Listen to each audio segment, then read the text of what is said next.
I meant to have that one on. I like it. Welcome to Dipito. How are you, The Simon? dipping toe. Well, you know how I am. I'm doing okay. For I'm me and the viruses, man. We are bonding right now. Mm, I mean, we're having like an arm wrestling match inside my body. This one's, you know what? Actually, why? Speaking of that, I have watched 6 8J. By the way, love you, brother, and I know you're going through it. Like he yeah, got poor sick, guy. right? And then he got I something was else, and sick. something else, right? Right. Okay. So like that's what's happened. I mean, I've gotten one thing, and then I moved to another thing, and now I moved to another thing, and so I'm in this weird. I feel okay right now. I'm like, am I really around the corner this time? Is this really the last lap? Like, but other than that, I'm doing good, man. Life's great. The world's changing. We all see it. We all know it. Um, man, I'm wore out. Literally, Yeah. my bandwidth is like, so you're out of data. Reset. We need the Yeah, yeah, yeah. well, If they you do if you like say to this is upgrade, the great reset, right? well, yeah, reset me, please. 2025. Holy Reset me, smoke. please. I I need need a full reset. on indoor, out, interior, exterior workout. Yeah. Wow, we've got 21 people in here already, Simon. I want to give a Oh, shout I love out it. to Give them the our shout out. our lovely listeners that come every week. Matt Riley, thank you for coming. Becky Forbes. We got a new one, Neuroboner is in here in the house. Mr. Rob Nichols from IMU TV. Welcome, Rob. Thank you for coming. Trissa's Have a Go's here. Tiara, Sing for Jesus. Crypto professors in the house. Whoa, get your number two pencil now. Get your number Uh, two pencil. Wait, we got hey, our Professor, did you good have a snow friend. day? Yeah, we got our good friend New Mindset is in here. Susan Roblin is in here. You guys, thank you so much. If you are watching on the YouTubes, if you guys would please hit that like button and share this out, we'd appreciate it. We have a treat for everyone this evening, and I tried to communicate it in the announcement for the show, but we had Dr. Artur Kirjakulov on Sunday. We did a interview with him. He is the creator and co-founder of XPMarket. Those of you that frequent the XRP ledger, or you hold XRP and you're dipping your toe into some of these spaces, might have heard of Dr. Artur. But we had a fantastic conversation. It's 2 hours long, guys. We squeezed a lot of information out of him. And so while we couldn't have him live, we did get a good amount of his time and some great information from it. Oh, Rosemary's here too. Hello, lovely Rosemary. So what we thought we would do is we're going to play this interview, and we'll throw your comments up. We'll still be chatting with you in the live stream. And there might be some points where we're going to pause and we'll chat. Neither one of us has listened back to the interview, so it's going to be kind of cool to listen back in on the show tonight. We'll see how things go. But I want to welcome everybody to 2025 and the new president, and see, you know, there's pot has been stirred already. So I think there could possibly be some light at the end of the tunnel this year for the crypto space. What do you think, Lisa A? What's up? I think hey, a fellow PNW are in the house. Lisa, what's good, girlfriend? I watched the whole bloody thing, the inauguration day, because I was sick. But I watched it and dang. Honestly, to my surprise, and y'all can be like, Simon, dude, that's how it's been going for years. That's a busy day. They do all the parades, show up to this thing, show up to that thing, 3 balls. I can't imagine. I mean, gentlemen all across the world got a problem with 2. You throw a third one in there, holy buckets. Man, you just juggling all night. All right, no pun intended. I was just like, I was ready to go to bed. I'm like, man, I'm done. Y'all gonna go dancing now? How's this dude No, doing? no, 2 bumps to the chest. I'm gone. But How's to it answer your happening? question, in regards to the crypto, I think like most of us was really looking for just a little EO publicly, right? Just a little. Can we get some love? But there were some other things that we got some love on. He made an announcement in a speech about the ERS. That was actually really cool. I was looking forward to that one. But I did hear a lot of focus on the other big issues: security, safety of the country, etc. Right? As soon as I kept kind of hearing that repeated, I was like, "Oh, nope. This is a hey, we're taking action. Don't worry, we'll work out the financials in a little bit. But we got to go clean up the backyard, so to speak. But I think all good things are really coming. There's been some great social media posts about the Securities Exchange Commission, and you know what? And I totally forgot about that on Inauguration Day. That Trump and the administration, they already got people in place to take care of that, right? Yep. It's like no, they got to go to work. They got to do their job. They're going to do their things. So the EO, I mean, that's just icing on the cake. They're already in play working that out. So I think that's really. If you think about it too, like he's never stopped working this whole time, even while Biden was in office. I firmly believe that Trump never stopped working, and all of the players in the different industries, the companies, people moving around that were in government positions, then went to companies, and there's been a lot of groundwork that's been laid over these past 4 years. And then, of course, there's the transition from the time that that you're the candidate, you get voted in, they get brought up to speed. And I believe he still had security clearance even after, because a lot of people, even when they leave jobs, not just the president, they still retain their security clearance. So I'm willing to bet that they knew very well what the heck was going on. And so it's very easy to implement these things. And probably from when he was in office prior, just like when he first came in, and remember the big stacks of regulations that he cut. He did the whole big thing where they wheeled them in, and it was just stacks and stacks of outdated old regulations. So I'm kind of in the belief that he already had these things on the table, knew which ones that were going to be taken out. And this is the other thing I want to say, and I know this is kind of off topic because we are going to play the interview here in a second, but I just want to say this is, it takes a long time to get things built. You can't just knock it all down at the same time, right? Presidents maintain the clearance for life. Thank you, Rob. That's what I thought. And so, when you talk about, and I noticed states were doing this too, when you talk about outdated regulations, things or precedents were set in different times than we live in today, and they don't necessarily fit the current atmosphere that we're living in, or the current makeup of society. And so this means that we need to take this opportunity to revisit these issues as they come up, and get them implemented, get policies and procedures in place the proper way. Some kind of precedents shouldn't just be set by a judge in one case, right? This needs to be legislated properly, or executive orders, for example. I've always had a pet peeve with the whole executive order process. Let's legislate these things properly and get them where more folks have the opportunity to have a say in how these things should be done.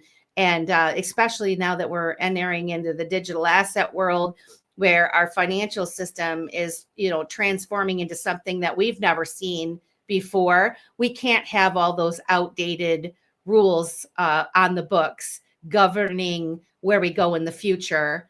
We really need to be, it kind of needs to be a living type of thing as we work out the stuff that happens.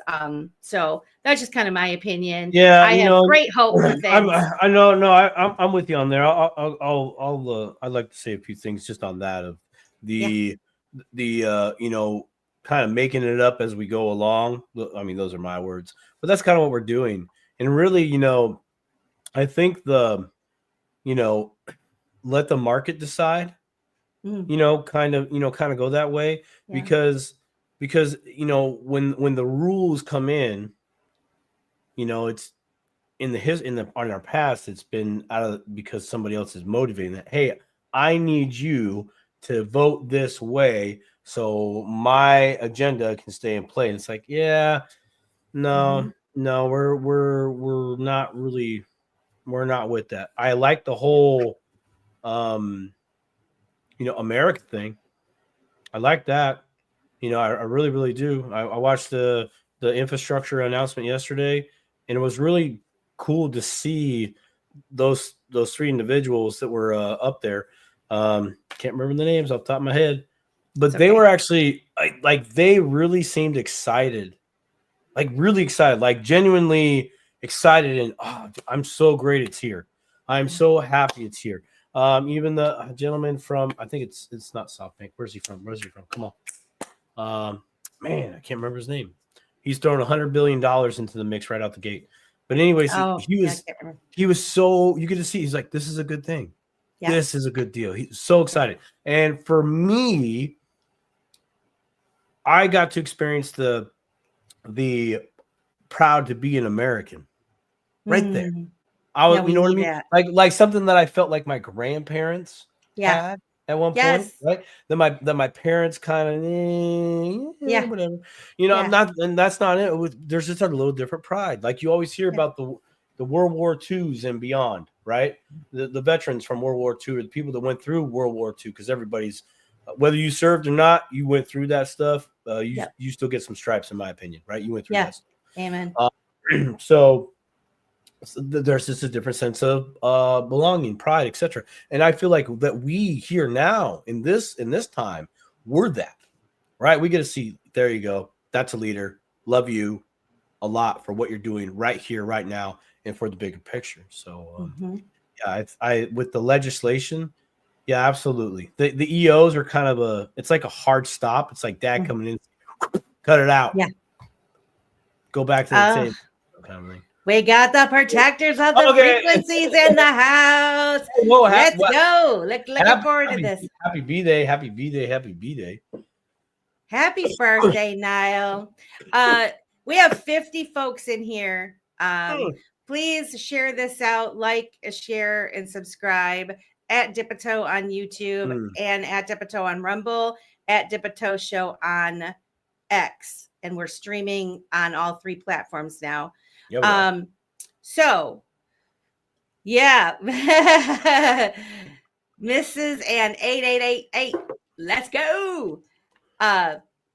Without further ado, let's get our interview up and going. And as I said, we're going to play this and we'll pause for a little conversation. So keep those comments flowing. If you have any comments or questions, we'll try to keep up with it and we'll do a pause so that we can kind of chat about it. But Dr. Artur is fantastic, CEO and co-founder of XPMarket. And without further ado, we'll put this on for you. And hopefully, if you guys could give us a thumbs up once I start playing it to let me know that you can hear it.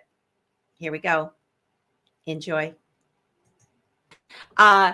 Today, we have a very special guest with us. I've been listening to different spaces on X. And of course, I listen to the YouTubes and read a lot of different articles. And the other day I came across a man on Crypto Stone, Coffee and Crypto. If you guys aren't familiar, he has a morning show every day, 9 a.m. Eastern time, where he brings on different projects and folks that are in the XRP Ledger ecosystem.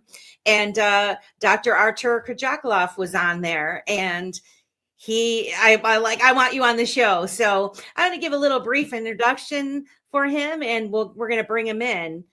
Sweet. So, for those of you that don't know, Dr. Artur Kirjakulov is a visionary leader at the intersection of blockchain technology and finance. He is the CEO and co-founder of XPMarket. With a diverse background that spans both the scientific and entrepreneurial realm, Dr. Kirjakulov brings a unique fusion of academic rigor and strategic foresight to his role. Originally, he trained as a life scientist with a PhD in nanotoxicology. His journey into the digital world has been marked by a dedication to innovation and an understanding for complex systems, whether they be biological or digital. Before steering XPMarket towards becoming a leading platform in the XRP ledger ecosystem, Dr. Kirjakulov held a significant position as development manager at British American Tobacco, where he managed critical projects and developed insights into market dynamics and competitive intelligence. His transition to blockchain and cryptocurrency markets was catalyzed by his early engagement with these sectors in 2017, which has since seen him emerge as an authority in the Web3 technologies. Under his leadership, XPMarket has not only kept pace with the rapidly evolving demands of digital finance, but also has set trends through its integration of DeFi, GameFi, and NFT functionalities. Dr. Kirjakulov's commitment to staying at the forefront of innovation ensures that the XP market continues to be a pivotal player in shaping the future of blockchain technology and decentralized finance. His vision transcends traditional project management, aiming to cultivate an ecosystem where technology and user empowerment, that's key for me, intersect. This approach makes complex blockchain interactions both accessible and advantageous for a wider audience. So, without further ado, please welcome Dr. Artur Kirjakulov to the Dip a Toe Show. Hello, everyone. That was Hello, very beautiful hello. introduction. I have been blushing all this time. I guess it's been a long time since someone actually introduced me in a such nice manner. Oh, well, I have to Right say, we always do. She loves doing that. She loves doing that. She does. She brings people out when she does an if she's gonna do an introduction for you. Man, you really have the bell of the ball. You really do. She's Yeah, top it did notch sound when she like brings I'm people like super professional. Years. Yeah, and you're years like, of- wow, Something I already forgot long time ago. Yeah. wow. This You is not know, a normal Is crypto it just show. me? Dr. Artur, I've always, and if you don't mind, I'll call you Dr. Artur because Yeah, that's fine. I hope that I pronounced your name correctly. I've been That's fine. practicing for days, trying to make sure that I didn't mess your name up. So if I did, I apologize. But I always told my kids when they were younger, write down your achievements, even if they seem very small, and as you do that and you put them all together, you read it back and you're like, holy smokes, I've done quite a lot, haven't I? So and I mean, you're a perfect example of that. As I was doing the research on your background, I was like, well, this guy's even more special than I knew when I heard you on Stone Space. I'm like, oh, I didn't realize, So yeah, very excited to have you here, and we're happy to allow you to shine and talk about XP Market. The first question before we get into all the rest of these, I'm always big on names. Why XP Market? What's behind that name? So this is a funny, interesting story, I would say, because obviously when you create a company, you have to come up with a name, and the name has to be both simple but catchy at the same time. And it requires either a lot of imagination or a simple chance or situation when a name comes up. And what you remember, we wanted to reflect that it is a market for XRP ledger. So basically a place where you come and you can see everything that's happening and you are empowered to do multiple things. But just market doesn't really make sense. XRP not also, because we are for all XRP ledger. And we decided to go short, XP, from the shortening of experience. So it would be experience market where you come to our webpage and you experience all of the blockchain. One of our co-founders was very resistant of it because he was referring to Windows XP, like something Oh, very old. yep. But we actually explained that it comes from experience and it is experiencing the market. And I guess this is exactly what we're doing right now with our product. Since it has grown so much, we allow users to experience the full scale of XRP Ledger. Ah, that is awesome. And you know what? You can tell your co-founder that Windows XP did not enter my mind one time when I heard of XPMarket. Not even a little. What about you, Simon? No, I was definitely not thinking old technology. Nah, not at all. Now, you know what I find really interesting is your background in nanotoxicology. How did that influence you in your approach to blockchain and finance? I mean, that I realize that you're recognizing and detailing, like looking at the fine details. How did you bridge over into digital assets and blockchain? So those kind of diverted from a single point because when I was studying and doing my PhD, it was also early stage for me understanding the crypto, and I was doing crypto as my hobby or something that I was interested about. And I started my crypto journey with 20 pounds investment into Bitcoin. And Mhm.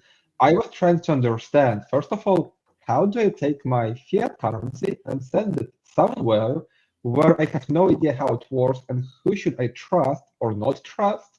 And then I get this digital asset and where do I store it? My first question was, there's like not so many wallets, but also quite enough which one I choose. Mhm. And this is where it all started because I had to figure out what do I do with my Bitcoin right now. Yes, 20 pounds, but it's the start, and every journey starts with the first step. And since then, I was looking deeper into both the Bitcoin, and then it was quite a popular time of Ethereum and Ethereum Mhm. ICOs. And Yep. then it was the next step, like how I take my Bitcoin now and convert to Ethereum, and then Ethereum into those all now, when you look in backwards, shady projects on ICOs. Yep.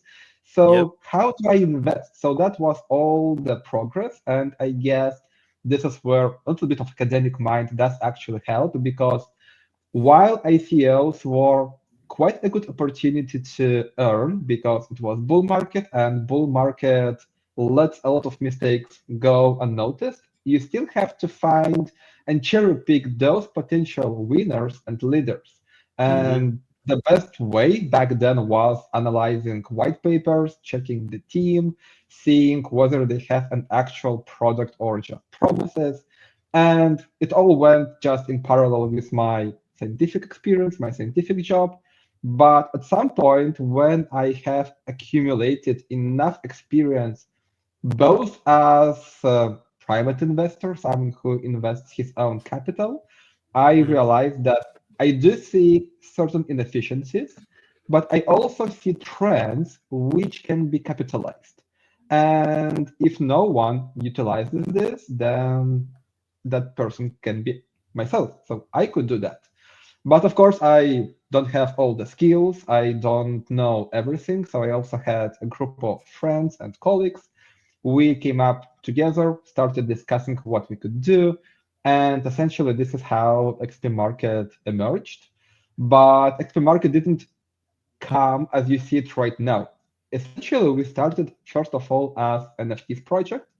And this something we were looking in the past. So NFTs were really hot topic, and people were doing all crazy stuff, digital images, digital JPEGs, which you can, well, as people used to joke, you can simply download to your computer, and now you have an NFT. So we Mhm. wanted to do something different. We went a different path. We wanted to tokenize something. So it was digital NFTs or digital twins, where you have a physical asset, but it is backed by a digital one. So if you Right. have a NFT in your wallet on the ledger, you could, for example, exchange it for a real asset. But by the time we developed the idea, the interest for NFTs has dropped significantly. And to date, we still see that the interest for NFTs did not recover even close to the past highs. And we had to take a decision whether we pivot or completely drop the project.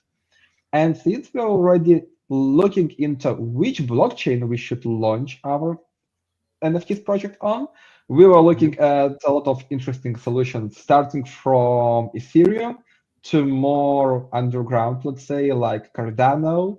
It's kind of not very popular right now and back then as well. So we were also trying to bet on a future development.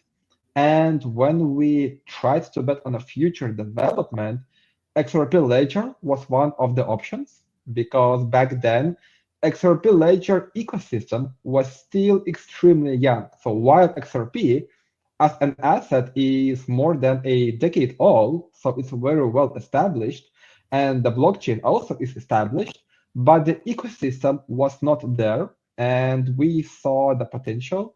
We thought that there is no service like ours who analyzes the blockchain, provides the insights, tells you what's happening, or even provides you a simple UI to do what you want to do on your daily basis. And so this is how it all started. And once we realized that XPMarket, it has market potential, there is a demand for it. So it quickly started to take most of my time, and I simply had to drop my career and go to the blockchain career.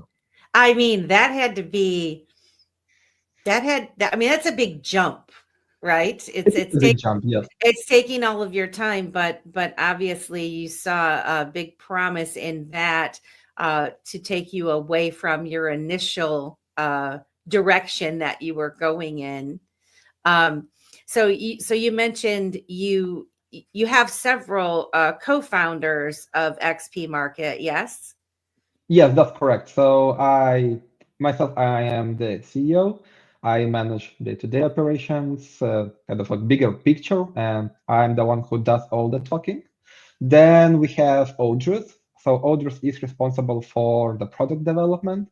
So whenever you see beautiful features released on XPMarket and the idea behind them, so he's probably the one who put the most effort into the development.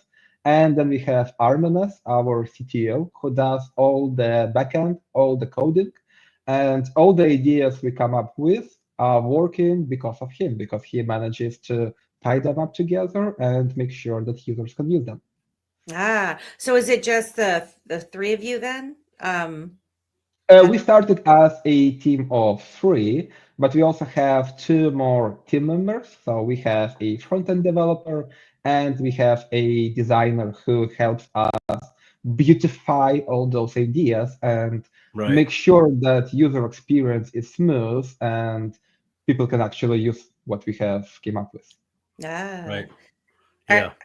Are you associated with Ripple in any way? Are they part of XPMarket in any way? We started XPMarket as a fully independent company. It was 3 of us in the beginning, but at some point we did actually manage to onboard Ripple as our investors into our company.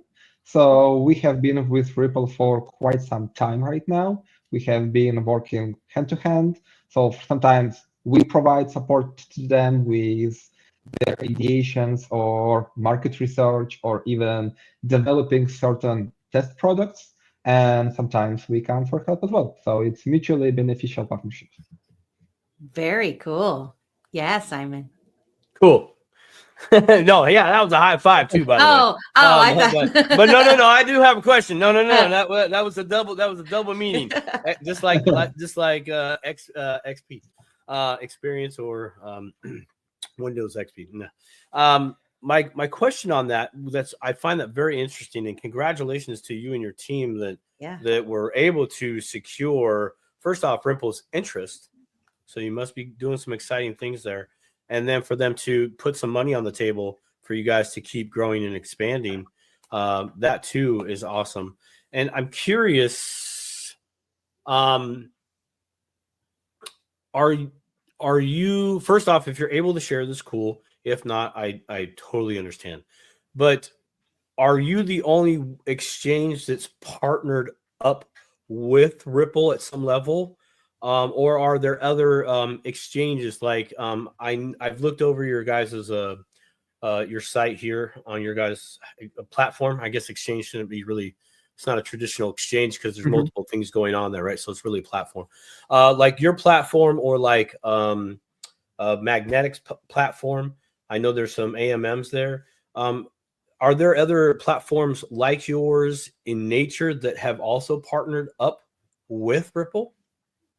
To be honest, I simply do not know. Ripple does not disclose all of their deals, but we know for a That's just not fact fair.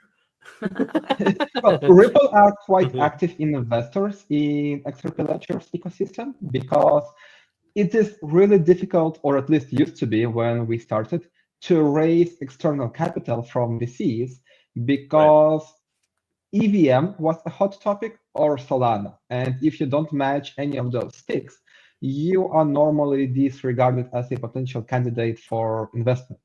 And as a young company, you do need capital to build before you become self-sustainable.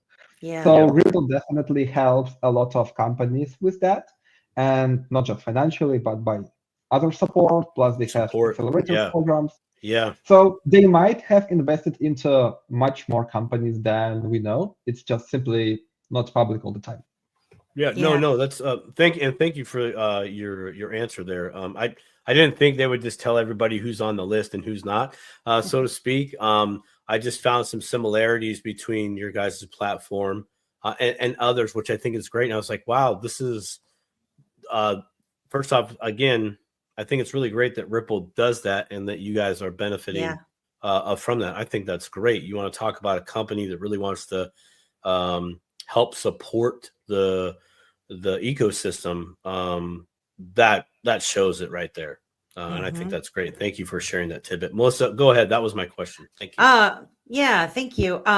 Well, speaking of that, Simon, and it did bring that to mind, you know, how would you say XPMarket is unique within the XRP ledger system as compared to the other DEXs that are on there, or other platforms that are on there, like First Ledger and Magnetic? Is there something that makes you stand out to compare to those two? In essence, when someone is developing a project on XRP Ledger, there is one very specific criteria that every co-founder or a team has to meet, and it's being creative. Because XRP Ledger, while it is relatively simple to start developing on the ledger, it requires not so much resources compared to other blockchains, plus not so much expenses for the marketing and to get through the noise of other products. You will be challenged with one simple problem: how do you monetize your product? And XRP Ledger at this time does not really support on-chain monetization. So, for example, when you trade on Uniswap, Uniswap does get a portion of trading fees. Even if you trade through a wallet like Trust Wallet also get a portion of the trading fees. And we can't do that on XPMarket. So we have to be creative and find ways how we can make revenue elsewhere. And by being creative, we can come up with different engaging solutions. So for example, XPMarket currently has a GameFi feature, so gamified funds, which we call season passes. And this season is around conspiracies. Quite interesting and engaging. Yes, I love it. I love it. Oh my gosh, here we go. Ways how we can, for example, generate revenue. We sell season passes to our community members. Imagine like you would be playing a game like Fortnite or something on mobile. You would normally be sold a season pass. It's totally optional. You can take it or leave it, but if you take, you unlock a lot of additional content. And this is what we Right. try to do. We unlock users additional rewards, additional tasks, some partner tokens, which is always nice to have and nice to learn about. Oh, And nice. this is what I Nice. call creative element. And Yep. we also have to be adaptive. We have to understand what are the trends on XRP Ledger itself, because XRP Ledger is relatively closed ecosystem, and it might be living its own life and have its own vision. But we also have to be vigilant about what's happening on other blockchains, and that can be both EVM blockchains and non-EVM blockchains. Like right now, we have AI agents. We have to see whether this AI agents is something that is beneficial for XRP Ledger or something that we would like to bring to XRP Ledger. Do we have expertise to do so? Do we want to bridge any of the ideas from other blockchains in terms of decentralized finance? If we do want, can we do that? Does XRP Ledger support this? Because, as I mentioned, creativity is important. All blockchains have limitations, and we have to understand them and acknowledge them. And when we do so, we can see whether there is a way around, or we keep this idea for a future and maybe use it in future. But for example, the idea with season passes, it's something we got inspired from the games. So we, with co-founders, do play Fortnite from time to time. And we all have. How about Call of Duty? Do y'all play Call of Duty? Yes, I know. Okay, good. All right. And there is season pass with cosmetics, and you're like, oh, that would be cool to have on a blockchain. Like, imagine you unlock some rewards. Those can be cosmetics or not just cosmetics. Plus, you get additional currency, which can unlock your future season pass essentially for free. And you're like, oh yeah, that's a great idea. How do we do that? And now we started brainstorming. But also, XPMarket has other features. So data analytics, we try to build data analytics platform in the way how it would be useful to us, because ultimately we are also XPMarket users and we started building for ourselves. So first we see what do we need, and then we see how this aligns with our community and what they need and how we can now merge it together. There definitely were a lot of, maybe not a lot, but there are several competitors in terms of data aggregation on XRP Ledger. And it's always interesting to watch what approach different projects take. Some might take kind of indie approach and find their own niche style, how they represent the data. Some will go with already established solution. For example, take CoinMarketCap template and simply pre-populate with XRP Ledger data, which is familiar to the users, but it might not necessarily solve your own problem, what you want to see. And we always try to analyze as much as we can, see as many projects from different blockchains as we can. And it's important, as I mentioned, to understand the trend and what other creative teams manage to achieve and what works and what does not work. And then to see if it works on XRP Ledger. So it's always iteration of what we have built in the past and how we feel it about now. Because XPMarket was rebuilt several times from scratch, essentially, when we have developed something and like, no, that's not suitable anymore. I don't like visuals, not enough information. And we're like, scratch it. Not all Start over. Let's try again. About that. Yeah, because that adds a lot of work, definitely a lot of work in terms of making new idea and then building it, but it's always worth it. Yeah. Well, it's like writing that term paper where you got all your notes and your first draft, second draft, third draft, and until you come up with the final product. And every time you do that, you grow, and you being with the attention to detail, those little details, I think when you give those attention, you can address issues. You can stop them, hit them off at the path before they cause larger issues. And so I commend you guys on actually restarting when you knew you needed to, because I think at the end of the day, that's what's going to be a stable product. At the end of the day, it's going to be more stable, and you won't be disappointing people that come into your platform and only, It's like you know, you talk can't it be like conspired. writing a paper when you do something and you think it's perfect, but Mhm. in every academic process, when you write a paper, there's peer review process where you have external people reviewing it, and our Yeah. peer Yeah. reviewers are actually our community. So they come and tell like this does not work, and we're like, okay, we need to fix it, and then like we don't like it, and it sometimes it does break my heart when someone Yeah. says we don't like it because you thought this will be a brilliant feature, like the killer one, and people say Bro, like, I can no, I so don't like relate it. to I'm like, that. okay, I can okay, so I have relate to to this. accept it and Yeah. rebuild it. Yeah. Yeah, you're I just like, do you have those? Wait, do you still have those moments where you kind of look at them and you're just like, really, Yes. really, hold on. Have you had your coffee today? Here's a cigarette. Have a cigarette. Just have it. I don't think you're all there right now. I Yeah. remember doing my Oh, first man. own recorded video and having somebody watch it and go, I'd give it a B minus. And I was so proud of it and happy. And I'm like, a B minus, you know, why don't you just jab me in the heart, give me a B minus. But But yes, when I commend you for taking those jabs, because you do learn and grow from it. And that's a great example for others to follow too. So yeah, appreciate that.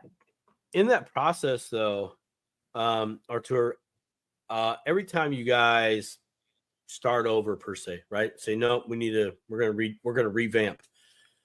How more efficient have you guys gotten over the course of your time, and every time that you tear it down and you build it up? Between the first time and maybe the second time, you guys built it faster, and then the third time in comparison to the first time, you built it twice as faster. And that's part of that growth process. Have you noticed that of how you're able to, by comparison to when you guys first started to now, to when you guys are making adjustments on the fly, or you like something and you want to add it or take away? Is it kind of at lightning speed, where at first it was like, how do we do that? Yeah, I definitely understand what you are asking. And to this stage, we can still move relatively fast and we can iterate quite quickly. And if we see that we need to deliver something like tomorrow, we can still do it. Of course, we'll have to prioritize and see how important it is, but we can do it. And that's the beauty of working in a startup, because we're still quite small. And since we are relatively small, we can move much faster than a corporation, for example. Corporation will Right. have to go through 20 layers of management. Everyone will have to agree, schedule calls about scheduling the calls, and then they will probably Yeah. make something. So we don't have to Yeah. do that. Yeah. No red Plus, tape. yes, plus we have made a lot of not really templates, but the elements which we can either recycle or that we have not released yet, and we are simply adapting them for future releases.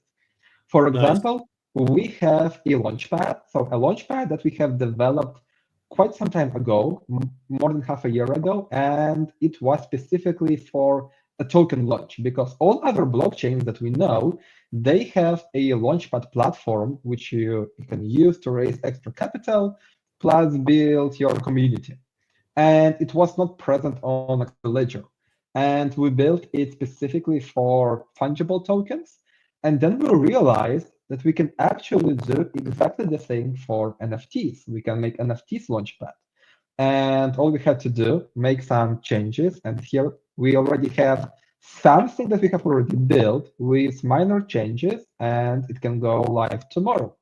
And even right now, we have maybe 5 or 6 sub projects or sub products that we have in development, but we are either not really happy with how they're built, or maybe we think it's either too early for XRP Ledger or too late. And too late is also something that happens.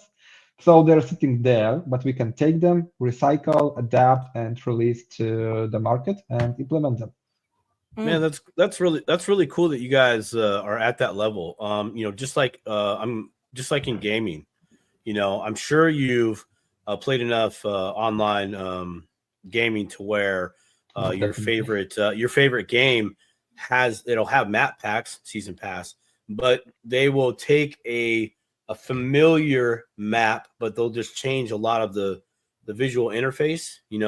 This building might be over here, this building might be over there, but the map and scale is the same. I bring up Nuketown on Call of Duty.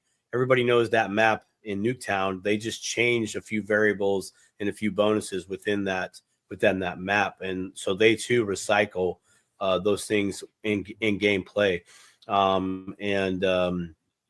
That's great that you guys are thinking about it, in my opinion, like that, and you guys are ready to make changes on the fly. I think that's wonderful. And also change the dynamic how users navigate, because when we have a large product like XPMarket, we have a lot of different features, and sometimes our community doesn't even know that, for example, we have a DEX or a swap or data analytics platform or portfolio manager, any of those. And we have to show our community that all these features are already present here. And navigation, user navigation, is something that we try to dedicate a lot of time and attention, because we want to make sure our community can actually navigate XPMarket. Because when you go to something like Coin Market Cap, I'll take it as an example, most people know about it because it has top tokens. You can search any of them and you'll find any token which is listed there. But you can also look for decentralized exchanges, centralized exchanges. There's even airdrop sections, ICO section. So if you don't go there specifically out of curiosity and explore the options, you will not know about it, because the most popular options have to be easily accessible. And that's what we try to do.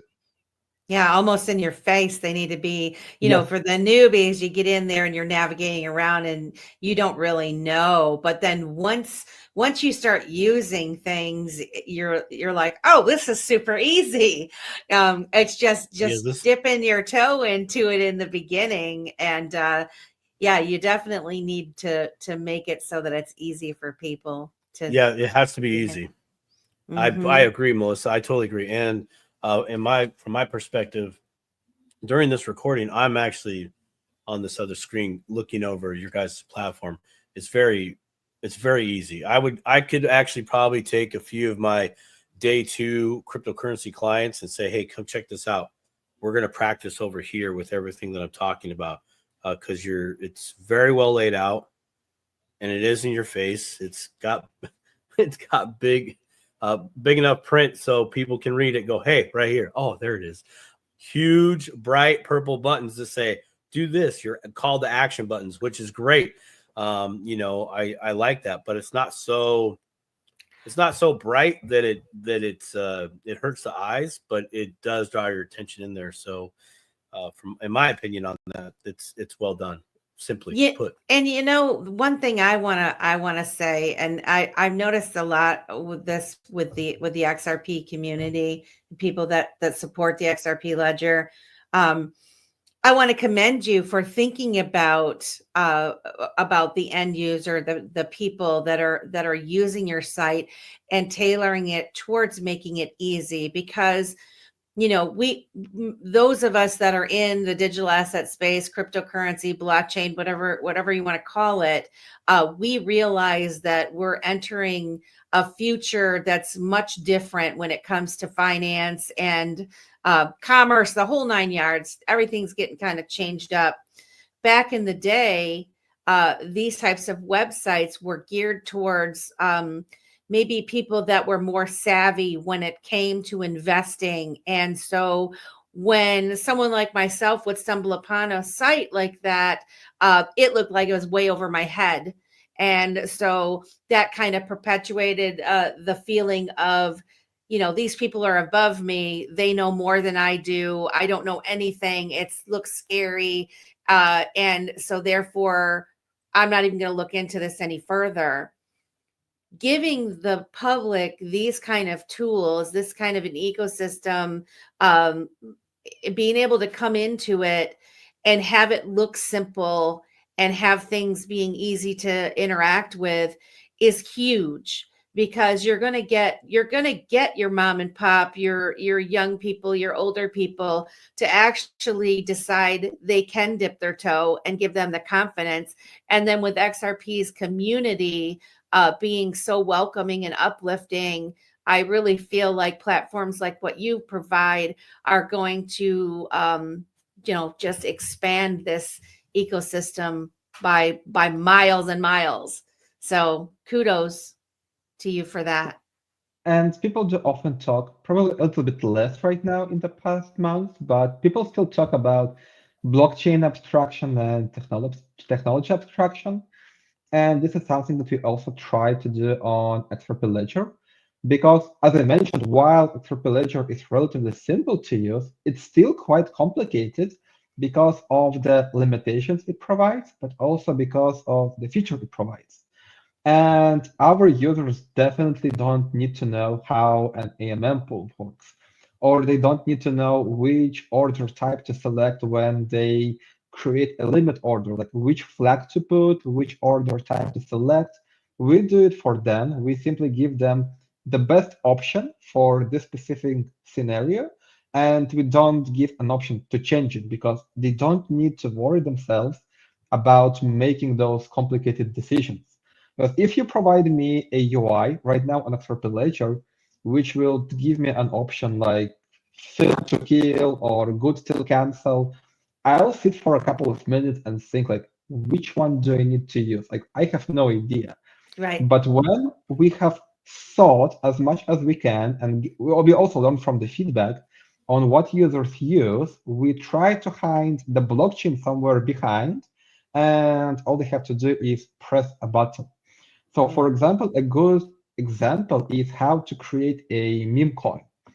And if we talk about blockchains like Binance Chains or Solana, creating a meme coin is essentially one-click transaction.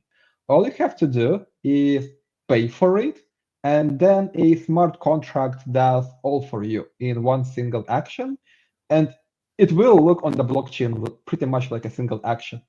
On a XRP Ledger, it will be much more complicated. If we would have to ask a user to create a meme coin from scratch, that would involve a lot of signing of transactions, and probably somewhere halfway, I would give up because the process looks like this.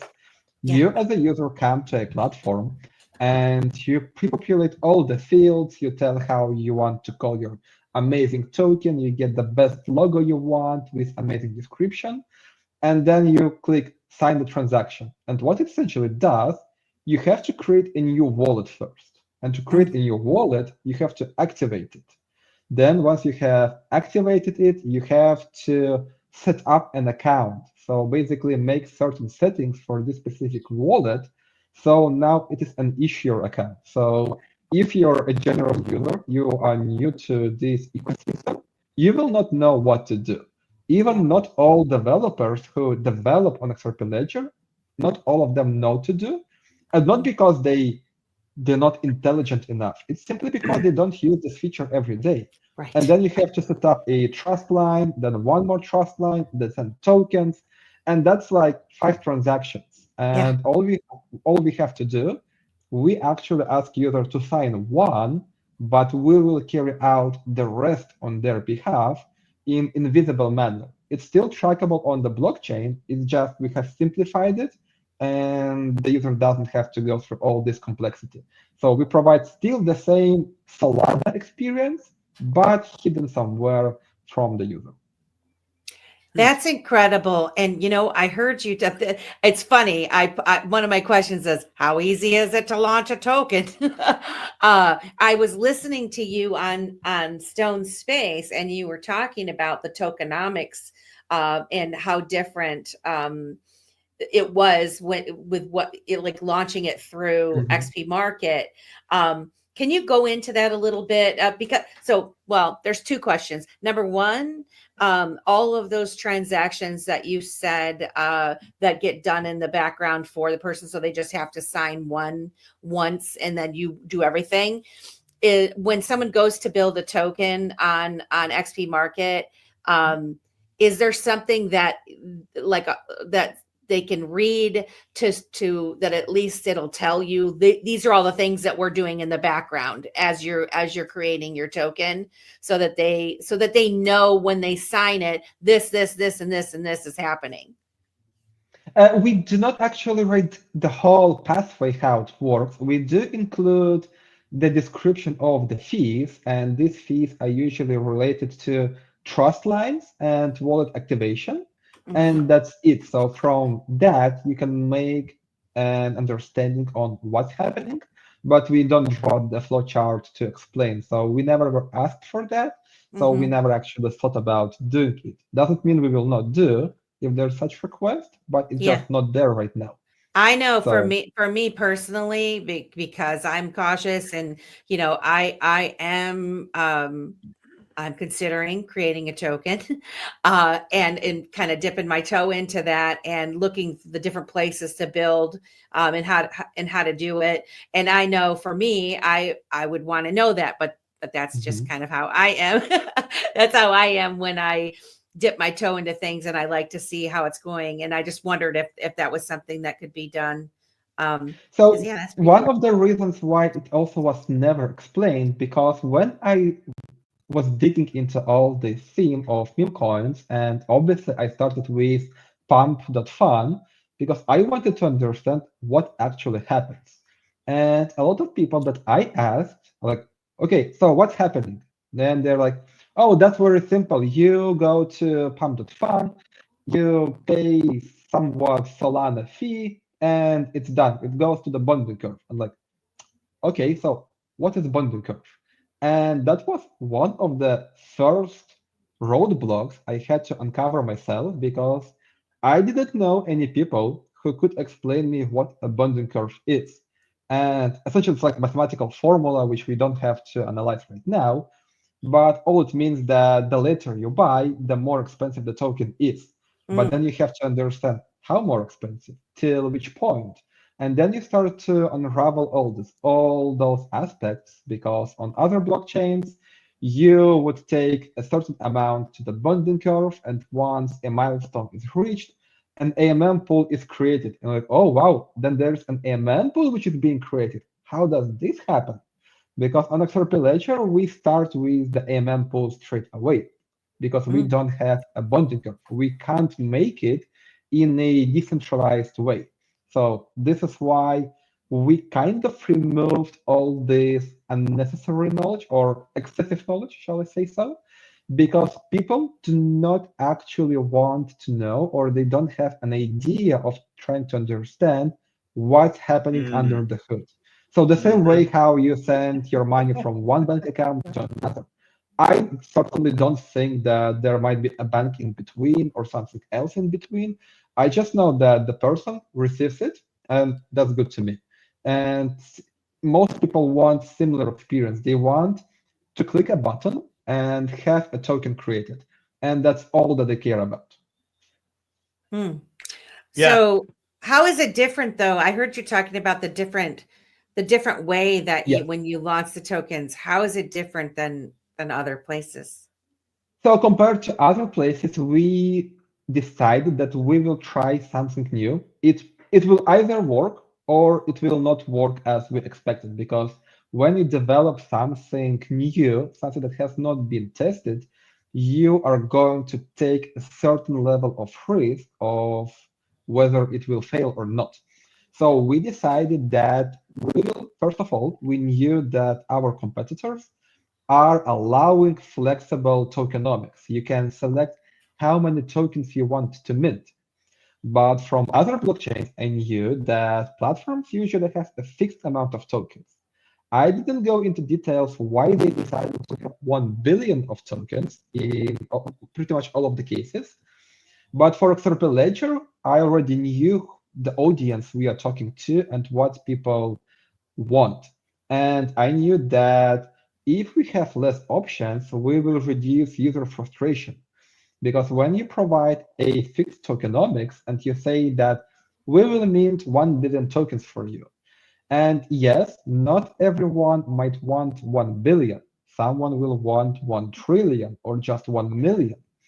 But this is a sweet spot for a meme coin because we see this on the market. If we analyze the tokens, we will see that memes are usually in a billion of supply or above. So we already removed this thought element, like how many tokens I have to mint. Yes. Then we have a preset on the initial liquidity pool, and we call them common, uncommon, rare, etc. We also provide a hint how large it is in terms of rarity, because rarity gives you a sense of the value. And it also removes this thought burden on what to select. It becomes easier. Yes, it removes flexibility that you might want, but it introduces simplification and ease of use. And then the last element that we have implemented, and no one has it right now, is airdrops. And airdrops usually require a little bit more explanation because while it is very simple, it's a little bit more complicated. Because airdrops on XPMarket, they work as a marketing campaign that you don't have to pay for to XPMarket. Whenever you mint a token, a fixed percent of total supply, it's 40%, will be allocated to the airdrop. And our native token holders, XPM token holders, they can get this airdrop if they set up a trust line. So essentially, this airdrop is being advertised on XPMarket's webpage, so people can see it. They see there's a token, and it hangs there for at least 2 days for people to learn. So they can click, see what's happening. Then they receive this token. And for a token developer, what it provides is initial core community, and that boosts the number. So it boosts number of trust lines, plus provides a substantial number of holders. And from the very start, you can have already thousands of holders of your newly minted meme token, which is quite amazing. And normally we would charge a fee for marketing on XPMarket, but because the token was launched through the meme pools, we will not charge it because that's the part of mechanism. It already rewards our XPM holders. So that's win-win to us, and we like when people can leverage this feature to their benefit. And we actually saw not just meme coins being minted through our platform, but something you could call infrastructure or utility projects.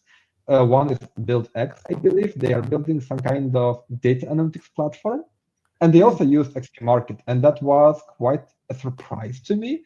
I thought that potentially you could issue a non-meme coin token through XPMarket, but we have never seen that being done until recently. And now we're also thinking like how we can now take this use case or case study and develop into something more for actual developers of non-meme coins, because markets, they move in cycles. Now we have memes, then we'll have something else.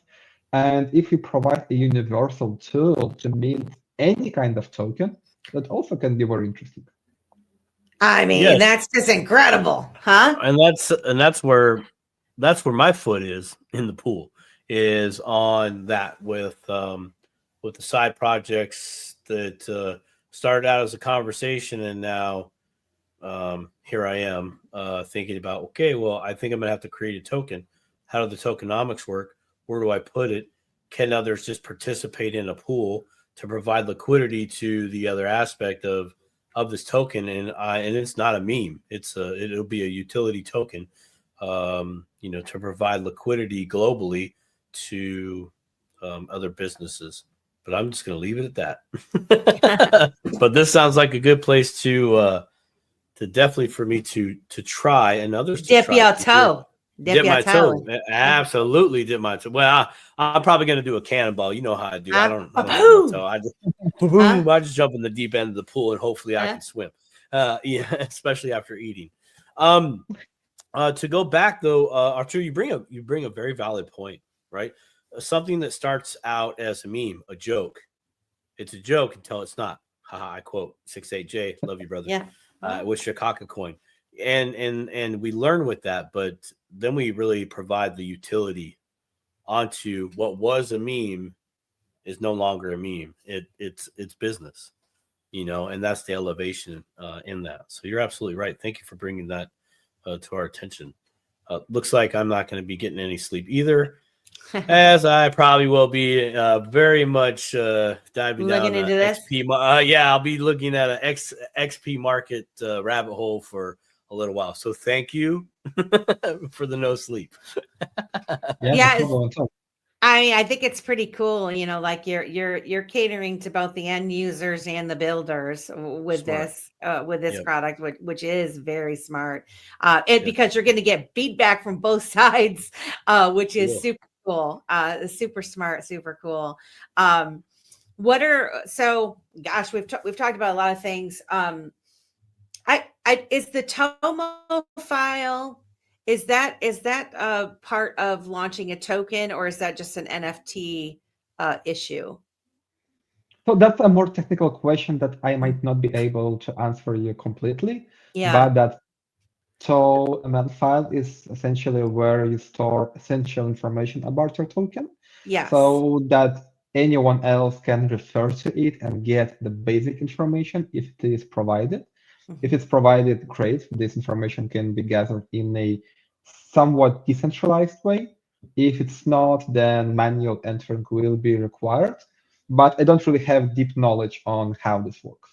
My main question is because our friend Optimistic Prime, Amanda Jones, she has the butt token and the wandering footprint. I'm not sure if you're familiar with her. She has several different projects that are kind of all integrated with one another. And one of her roadblocks had to do with that Tomo file and, not being able to change it. And so I guess I was wondering, when you launch a token through XPMarket, is the Tomo file being hosted with you, or does it do we have still control over it? Because I think there was something to do with, like, once you've launched it, unless you did this, that, and the other, it was locked forever, and then that's the information for your token. So I just wondered if as it goes through these automatic steps, if there would still be. Automatic steps are really important, but I would say that the most important step that you want to make during the creation of the token, you want to ensure that you have the correct number of tokens to be released and a correct ticker. So these two are probably the most important parameters that you want. The rest can be changed with other platforms. You can go to XRP Scan and you can actually request them to help you add the information. You can go to XPMarket and you can request us to also amend the information. And then we have a wider ecosystem beyond XRPL, like CoinMarketCap. And you can also provide all the information that you want, because they will not look into this tiny file. They have no clue what it is, because CoinMarketCap is fully centralized, and you have to manually apply and manually fill all the fields.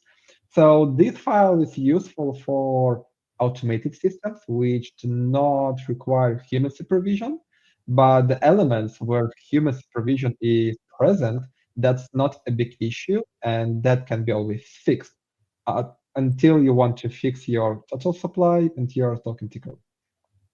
Thank you very much for answering that question. I appreciate you. What are some of the most innovative features that you've introduced as of late on XPMarket, besides the token creation, which I think is pretty cool? I would still say it is season passes. We are on our 4th season pass or 3rd. I lost the count. Time in a startup environment, time just flies incredibly. But while we have already had a couple of them, I believe this one is the most successful because we have learned from the past season passes. We see what our community likes, and we do see that this engaged participation does attract attention from our users. They like to hunt for the hints, for the codes. They are very excited when they find a code and enter into our web page to get extra reward. And something that feels like a very, very simple feature that's basically on the surface. It was really complicated, and we have to do a lot of ideation on kind of like scenario or the ideas where the plot will twist, because there is still some story behind it. And this actually takes a lot of time and a lot of ideation. But if you ask about innovation, so this is also where XPMarket meets with AI, artificial intelligence, because we as humans, we do have some crazy ideas, but to make them even more crazy, well, we either have to do some stuff which we would not want to do, or feed it to AI. I know I like that you liked it. So we either have to feed it to AI and tell AI like be hallucinogenic, create some nonsense out of it, and it just takes and spins it even more. So you can create a script, then you can take the script and you can use AI to actually voice it. And then you can again take AI and create images, videos, blend everything together. And it's actually incredible how it both speeds up the process, but also introduces the next level of quality. Sometimes, for example, visual quality might not be so important, but the general picture is really important. It's like with the games. Some games you can have AAA game with amazing graphics, but you might not want to play it because the story is not exciting. Boring. While you can take indie games and play for hundreds and hundreds of hours, like, oh my god, this game has so crappy graphics, and I'm still playing it. And if you put this together in a nice way, you present it to the community also in a easy to understand way, it becomes quite a huge success. I believe our season pass is huge success because right now, let me check actually. So XPMarket is always open on my browser. And right now we have 1,100 different agents. So we call agents people who got a season pass. Wow. 1,100, that's a lot of people, especially for XRP Ledger. If we take into account that on an average day, we have between 3,000 to 4,000 unique active wallets engaging with our service. So that's a lot of people. That's amazing conversion rate. And we are really proud to see of both what we have achieved, but both the XRP Ledger community who tries to explore new features and they're not afraid to explore them. That's very important too. That point that you're making, that they're not afraid to explore it, because what I've noticed initially, well, first of all, some people don't know, like, hey, we need you to explore. You are kind of like the beta testers of what's being built right now, right? And I don't think some early folks really understand that, or now they do. More and more people are recognizing that this is our time to explore around and use these things and see what works, what doesn't work. And so that's really cool that you're seeing an increase of people that got the message. we need you doing that. What has been the biggest challenge with executing your visions, your ideas on the XP market? Have you hit any roadblocks? I guess every single time when you try to create something more unusual, it's already complicated. But for a couple of years, XRP Ledger was really difficult to work on because it had not enough of users. Of course, now we have XRP that went much higher than most people would want it, or not high enough. But in essence, price appreciation is the best marketing you can get. And since XRP price appreciated, we also saw a huge influx of new users. But even half a year ago, this number was so low that on average day, XPMarket would have 500 people, and that would be a lot. And as you can understand, 500 people back then would put us in, first of all, top 3 dApps on XRP Ledger in terms of DeFi platforms. But in absolute numbers, it's very, very little. And because this in absolute numbers is very little, you cannot really monetize on your users because you can't charge maybe a handful of people. That will be unfair. And first of all, it's unfair because you have to go for the minority, but you would also have to have a really high price tag, which will be unaffordable. It's like with every scaling of any product, the more you make, the cheaper it becomes. But if it's quite unique in production, that it will be expensive. And now that we have more people, we have larger community who can pay for the things, people who are more willing to experiment and engage with different elements. But monetization is still relatively complicated. We do overcome it using creative ways, but we're still waiting for on-chain monetization. In other words, to be more technical, there is an amendment which is called batch transactions. We are waiting for it, and it will allow us to implement a tiny fee on every transaction a user does. For example, if someone goes to the DEX, they will trade on the DEX, and we will charge 0.05% fee, for example, like a standard DEX fee or standard centralized exchange fee. Right now, when people trade on XPMarket, we don't charge anything, and we simply can't do that. And it is not important just to us as XPMarket. Of course, you want to monetize. It is important to monetize your product, otherwise you will not be sustainable and you will be out of the business. But it's even more important to have monetization so that you can attract other developers. Because right now in XRP Ledger, we do not have so many products or so many developers. We can pretty much name every single developer ourselves, and we know all of them in essence. And once there is monetization, I predict that we will definitely have much more builders coming to XRP Ledger. And more builders means more competition. It means that we will have to innovate even harder because we will have to keep up with competition. And it also means that probably the cost of different services will drop because people are again competing one with another. But it will also just bring a variety of different tools, different ideas. Because what we build at XPMarket, we use our own mental resources, our own imagination, but someone might have a totally different approach or a totally different need. And once they come, they can implement it and capitalize on it, which is great. It makes ecosystem larger and healthier. And if XRPL ecosystem grows, then it also impacts the underlying asset, XRP. You can actually even see this right now with Trump token on Solana. While all the market is dipping down, it's like in double digits sometimes in the losses. You can see that Trump token, since it's on Solana, Solana does actually go in price. And it does make a clear sense why. Because you need a gas token to transact on layer 1 blockchain. And it will be exactly the same for XRP Ledger.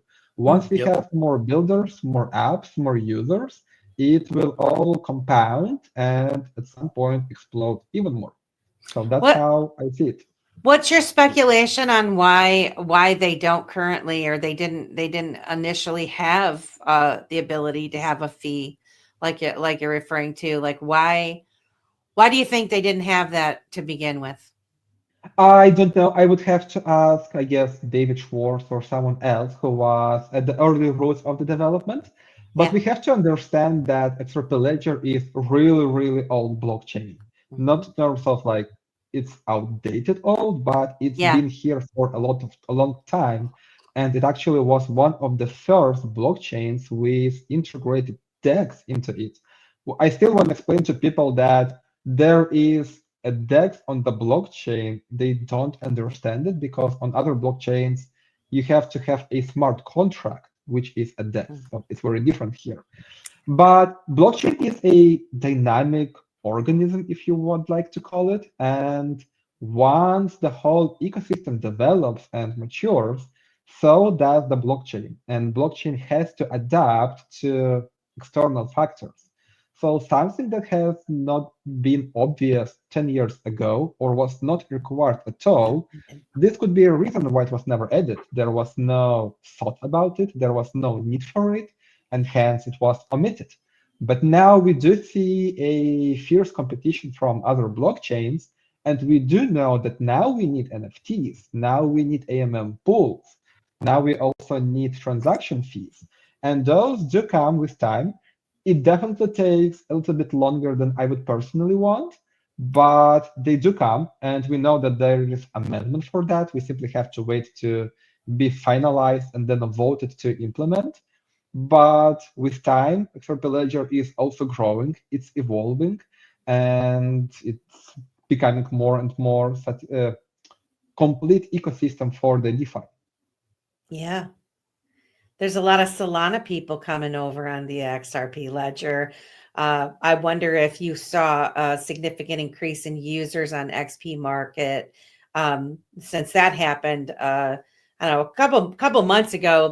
With the first ledger launching, they really brought the attention of the Solana folks to the XRP Ledger, and now all of those influencers, builders, community are really starting to champion the XRP Ledger.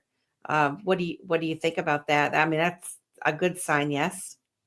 So in terms of the developers, we do see that there are quite a few developers from the Solana, and you can actually even tell the difference by the approach they take. On XRP Ledger, since it was quite closed ecosystem and a lot of developers were actually first-time developers starting with XRP Ledger, you could see the approach which they take in developing their product.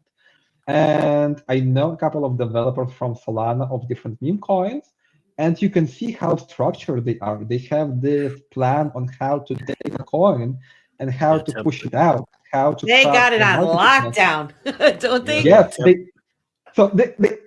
you can tell they know what they're doing because they have some sort of template that they are either recycling or improving, but we can see a much more professional approach.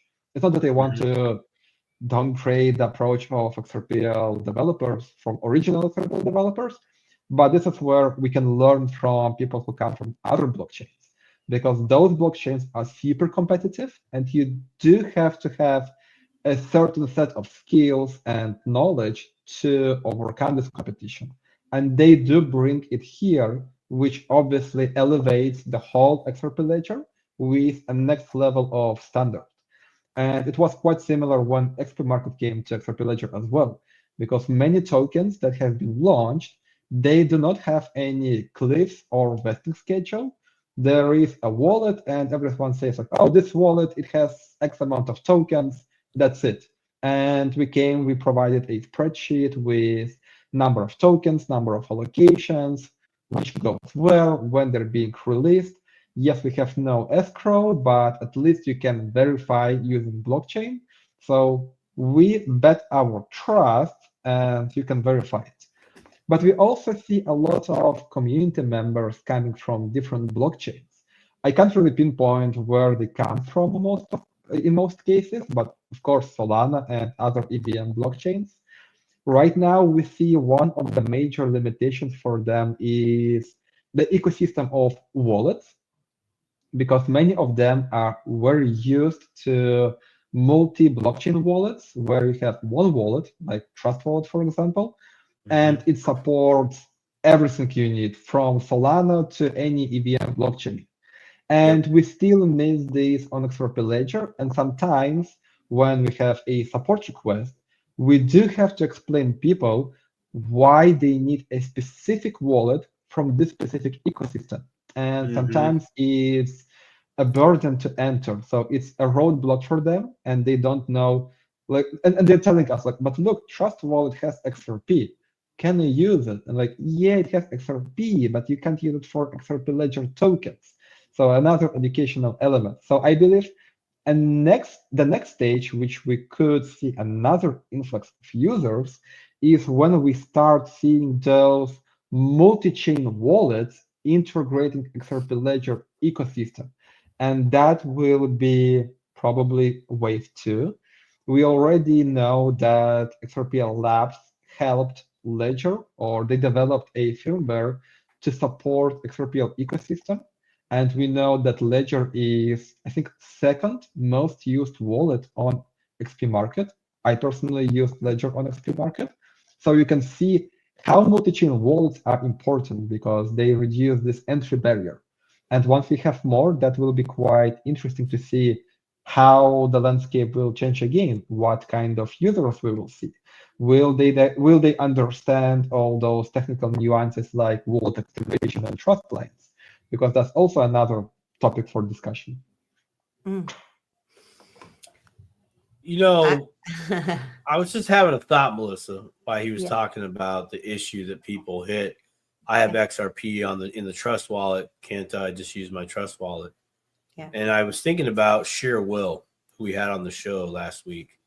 I think there might be a workaround there because if you think of the concept of text RP, where you're sending information back and forth from one public address to another, it's encrypted, but essentially that's what's going on. So I'm wondering if the same thing could happen, because all you really need is your address in the text RP. So I wonder if that could be a fix here. Just planting a seed out there for a later discussion. Yeah, you would still have to connect your wallet. So since we do not manage private keys, XPMarket is fully decentralized platform. We don't have access to any of the wallets, and users normally scan a QR code and they sign a transaction on their wallet. Right, like Simon. And even with Trust Wallet, if we have Wallet Connect, for example, and they will sign, it will actually fail on Trust Wallet. So I have tried it, it does fail. And that's the first limitation. Since you can't connect a wallet, you can't really use the platform. Right. And then even if you connect a wallet somehow, you still have to sign those transactions like swaps, trust lines. And if a wallet does not support it, it will not work. It's exactly the same with Ledger right now. Ledger does not support AMM deposits and withdrawals. If you use XPMarket, for example, to do so, Ledger will not respond because if I have no idea what you're asking me to do, there is no software code for me to do it, and it will just sit there and do nothing. And this is why we need this update to make it work. So, okay. So connecting to the wallet directly obviously doesn't work, right? In regards to Trust Wallet, right? That's a fail. Okay. So, but what about the wallet is just the app is the user's interface to look at what's going on in that specific coin rather than that wallet. But the address is on the blockchain, right? And Melissa, correct me if I'm wrong here. With TextRP, you're sending a message wallet to wallet, not app to app, right? But okay. Yes, but I believe that is just the Zaman wallets that are on through the Zaman. I could be wrong though, actually, now that you're saying that. Well, just address the address. You will see that message on the Block Explorer. So if you open the Block Explorer, you will be able to see everything there. Okay. You will not be able to see it on the actual wallet. So for example, I can still use my Zaman wallet imported to Trust Wallet. And I will see my XRP there. But I will not see my tokens because Trust Wallet does not display them. Yet, if I go to the Block Explorer, I will see everything. So There are technical limitations which prevent you from doing certain actions, yet they can be visible from certain ways around. I'm just curious here though, the signing, the approving of the transaction. I'm wondering if that can just be done through the blockchain or through the block explorer itself, as a workaround. If you can't, if Trust Wallet's app is not going to allow you or enable you the ability to sign, where Zaman Wallet will, right? Is there a way to skirt the apps and just do that on the blockchain itself? Because you're sending data back and forth. So, you want to do this transaction, something happens on the blockchain, I need to approve it, but still you're saying, oh, send this back, send this over here, I approve. Yes, he approves. Do we got confirmation? Send back confirmation. And it goes back and forth rather quickly. So I was just thinking, as a workaround, that may be possible. I don't know. It's morning time for me. You can definitely do a lot of stuff using the blockchain directly, because ultimately all wallets, so no wallet is something that people often do not realize. No blockchain wallet holds your funds. All blockchain wallets, they are just a web browser to access a blockchain, if you would like to explain so. So, but in your scenario, we're starting to lose the whole idea of having a wallet then, because the whole purpose of a wallet is to make it as simple as possible.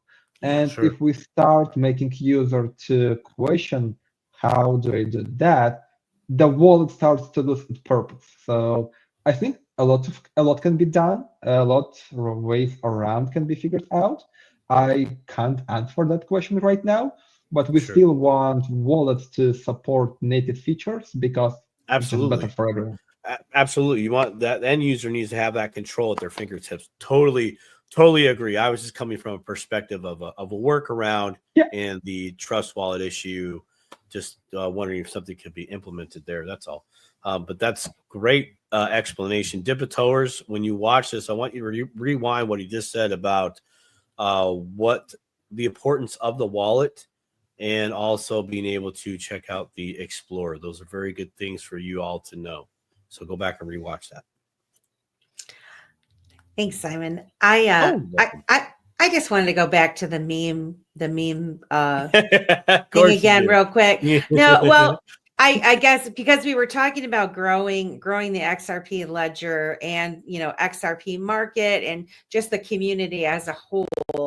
And we were talking about Solana folks starting to come over and their experience and how they launch tokens and how they interact and drive sales and that sort of thing. How important do you think the meme community is for the growth of, say, the XRP itself, or XRP Ledger, and platforms like XPMarket?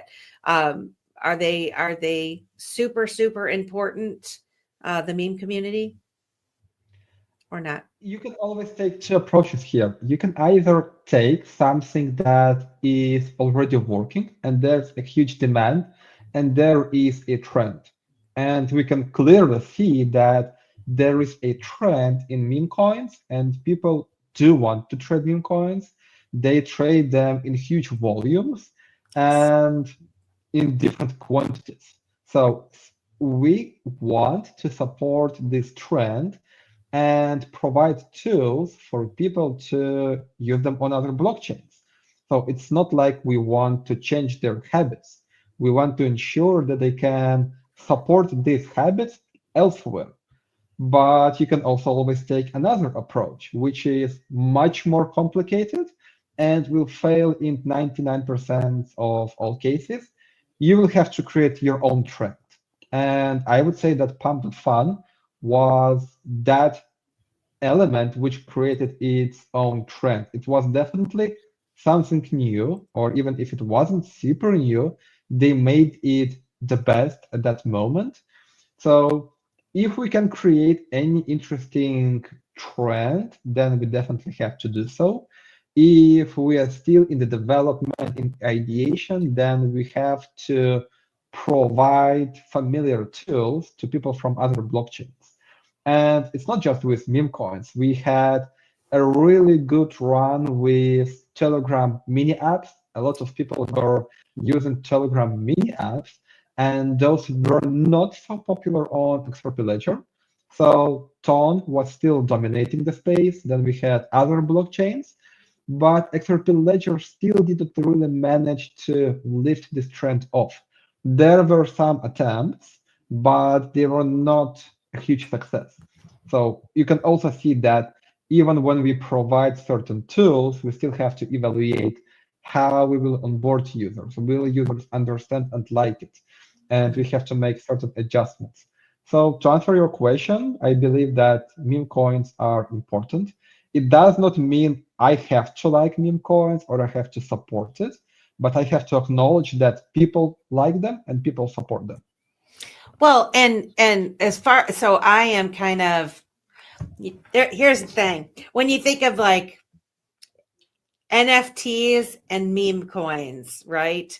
Sometimes my mind kind of wants to put them together, like, because there's so many people selling the NFTs right now. And I look at those as collectibles, part of a community, right? But then when you look at the parts of a meme coin, why are people buying a meme coin? Same thing, part of a community, that sort of thing. Both of them you have opportunity to make some money with.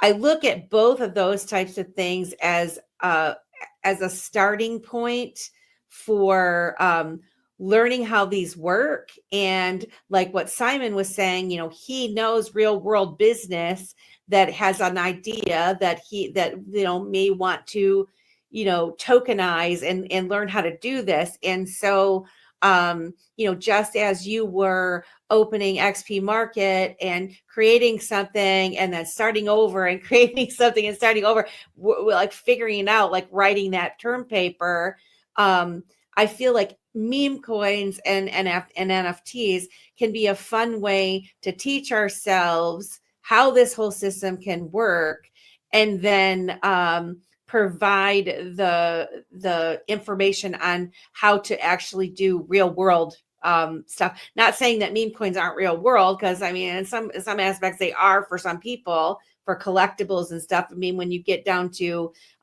music and poems and books and all these other things that could be tokenized, I think it's really interesting. So I just wondered, like, am I close to being correct in what meme tokens and NFTs are doing right now? I think you can definitely say that in some way those are synonyms in terms of how you can onboard users. And as I have been explaining at the very beginning, my first journey started with Bitcoin because Bitcoin was a hot topic. It was like a meme coin back then. Everyone was talking about it. And then it all changed to ICOs. And ICOs were meme tokens of that trend. They had a different name, but they had pretty much the same social elements and the same drivers. So the initial drive that makes people interested, they hear success stories from people who deposited $100 and made $5 million. And those super rare success stories do get to the mind of other people and like, okay, I want to try the same, and I am going to take my $100, put it somewhere, make 1,000 and see how it goes. For some, it goes well. For most, it will usually not go so well. And my ICO experience was quite the former, because I started with $500 at the very beginning. At some point, I reached 4,000, and then I went back to 200. So I started with less. I ended up with less than I started. But it was this initial step that made sure I am still in the game, because I learned, and you always can either give up or move forward. I had a lot of friends who gave up. They called that everything is a scam, crypto is a scam, it's only money grab, and they left and never entered. Well, of Yeah. course, they still enter on the bull market, or usually on the top when they start. Like, it's a great time to buy Bitcoin. Like it's a great time to sell Bitcoin. You're a little bit late. You had to buy like a year ago. Yeah. But again, as you mentioned, it is definitely a similar trend. It does capture the interest and attention of people. And those who manage to overcome the initial stress, losses, or profits, because it's a learning curve, they usually stick around for longer. Of course, not all of them, but those who stick, they will either become private investors or they will invest their own capital. And some of them will actually become builders and build something on top of their knowledge. I'm getting there. Yeah, you're right. We all have to cut our teeth, don't we? We all have our stories, and it's those of us that stay and persevere through it and engage with others that are in this crypto space and teach ourselves, learn from our mistakes. And that is one thing that I love about the XRP community is the desire to help and teach and other people about how all this stuff works. And I've heard lots of people say, take your profits. And in the beginning, you're like, no, I'm keeping this forever. I'm never going to sell this ever. But when you start to realize the way the world works and the ebbs and flows of everything, it really does make sense. But it is kind of scary when you're somebody that, doesn't have a lot of money. You start investing into something and maybe you've never invested in anything in your life, to kind of let go of that is kind of scary. But playing around with the memes and the NFTs could be a little something fun that you can do to try to make a little bit of money and teach yourself in this space. And it's definitely scary. I remember myself starting this journey, and I had people who have been telling me that probably I'm not the brightest mind by investing my own money into different tokens, and that I will lose everything. Okay, I probably might, but you have to evaluate the risk on how much you can afford to lose against how much upside potential you have. And then you also start to compare multiple factors because it's very complicated. It's a whole investment education and financial education, and it does not come overnight. And then you start to question yourself, like, will I ever make that much money doing 9-to-5 job? And probably you will not. So you either have to have an investment strategy or your own company.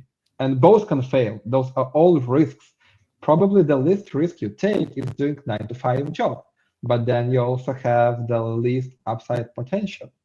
And once I survived my first bull bear cycle, I did make some gains, and people still were telling me, you will lose everything. Yeah. I went through the second bull bear cycle and I multiplied again. And same people would still tell me that I'm going to lose everything. Like, yes, I might, but still, I'm taking profits, I'm measuring my risk, and I am trying to capitalize on my knowledge and try to compound what I have made, because 9-to-5 job will not make me that much, especially in science. I remind you, I used to do academic career, and academia doesn't pay you that well. I too have experienced the you're gonna lose it all, and my rebuttal to that was a little different, but on the same general path. But I was like, yes, and I'll lose it again, and then I'll lose it again, and then I'll lose it again, and then the one time that I win, I will surpass everything that you have done in this job, everything. And I'm not coming from a point of being cocky or anything like that. Yes. Those are the facts. So you might want to start watching me lose so you can learn how to win quicker. Oh, I love it, Simon. That's great. That should be your slogan. It kind of gets at people, but it's like, this is what we have to do. We have a Melissa and I have a dear friend, Alan Staple, over there at the Staple Crew, and he's a seasoned individual, and he's worked around very wealthy families over the course of his lifetime. And one of his stories that he shares with us on his channel a few times and has told us personally is that one of his clients shared with him how he built his wealth. He says, Alan, it's very simple. It's $10,000. That is the difference between you and me, is I have $10,000 to invest. I might lose that $10,000, but I have another $10,000 that I'm putting together to do it again. And he goes, I only need it to work one time. Thomas Edison, light bulb, he only needed to work one time. Very truthful. So I love that. Thank you for sharing that, because that's something that I don't think is really highlighted in the space as much. It's like, you're going to lose everything. It's like, you know, maybe, are you in this space? Because how do you know I'm going to lose everything? As you're saying, the difference is 10,000, and at some point you will have amount of money which you can lose, and that can be probably 1 month's salary. Yes. And in this regard, it's painful. Losing is always more painful psychologically. Simply psychologically, people don't like to lose. And you might lose it once, twice, but people will never learn from other people's mistakes. They only learn from their own. And even if someone is watching me losing money, they will know that, oh, I am not going to repeat this. But if you lose 1 time, 2 times, 3 times, you're starting to learn the pattern, if you obviously try to learn from it, because you can also do a mistake and never learn from that. But if you try to analyze what you have made wrong, you will definitely start beating some of the odds. You will work on yourself psychologically. You will master that stress. You will create an exit strategy. Because my first bull market, I never had exit strategy. My exit strategy was, my Bitcoin is going to grow forever. Yes. No, it didn't grow forever. Exactly. Right. Nailed it. Long term, it does grow forever, but in that short cycle, it was not that pleasant yet. Yeah. Yes. You know what, guys? This is like the crypto, in my opinion, it's teaching people money, like you're saying about the winning and the losing, things that we never really paid attention to. Like some people did, but most of us didn't really give that much attention to money. It's just we got ourselves trapped in the 9-to-5 type job. We work and then put our money in the 401k. We're so disconnected from the whole thing that's going on, and getting involved in learning about digital assets, it forces you, because crypto's not for sissies. It forces you to learn about those types of things and start asking those questions. And so just what you said, you didn't have an exit plan, the first go around, or, Simon, with you winning and losing many, many times, and it's only going to take that one time, and you got to have, once you got your extra 10,000. For me, this is like the first time that I'm actually in profit, right? To where I can afford to take a little bit of risk. And so when you first start to invest, you have to ask yourself, we always tell people, don't play around with more money than you can afford to lose. Take $100, $200, whatever it costs you to go out for a date night, stay in a hotel overnight or whatever, and just put your mind, I'm going to put $200 on this particular project token, whatever, and see what happens. You're not going to be as upset. But if you're going and taking, $20,000 or whatever from some other type of savings when you really don't know what you're doing yet, that's a lot more scary, a lot more risky.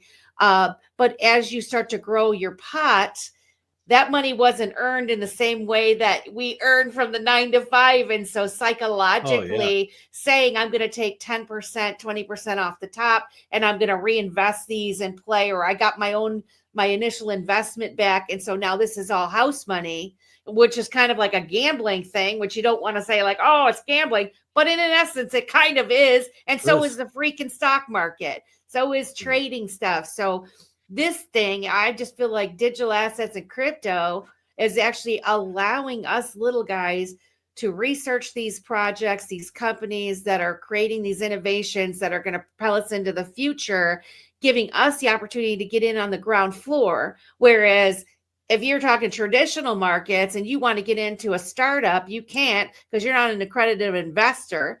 And so those guys that already have the 10,000, the 100,000, they keep it on lockdown. They lock it in. We're locking this in. We're locking this in for ourselves by doing the work and continuing to do the research and lifting up projects like XPMarket, people like yourself that are building the tools for the little guys like us. Like, I'm sure you want the big guys. Obviously, you have Ripple partnering with you. Fantastic. Which is fantastic, but gearing it towards the little guys and still having access to these types of tools is great. Mm-hmm. And so, I mean, I'm just super excited. I just have a couple more questions and rapid fire and then final thoughts, because I know we've kept you almost 2 hours now. Simon, I don't want to go with my questions unless you have, I want to give you the opportunity to ask a question if I cut you off. I'm sorry. No questions. No questions for me. Do the rapid fire so we can let Artur probably take a nap. All right. I just have 2 more questions, and these are more on the personal insight side of things for you. I wondered, what is the most surprising aspect of working in blockchain that you've had so far, that came to you so far? Oh, I think there's several. First one is how much I have actually learned myself from this financial education point of view. Because I come from the background where investing is treated as pure gambling. And when you're new, and when people tell me that you are investing and you're going to lose, so the stigma was that I'm going to lose. So there was no education that I might lose, but I also might amplify. And when I started all this financial education, self-education, I started to understand even things that I have never touched or never needed, like mortgages or CPI, like Consumer Price Index.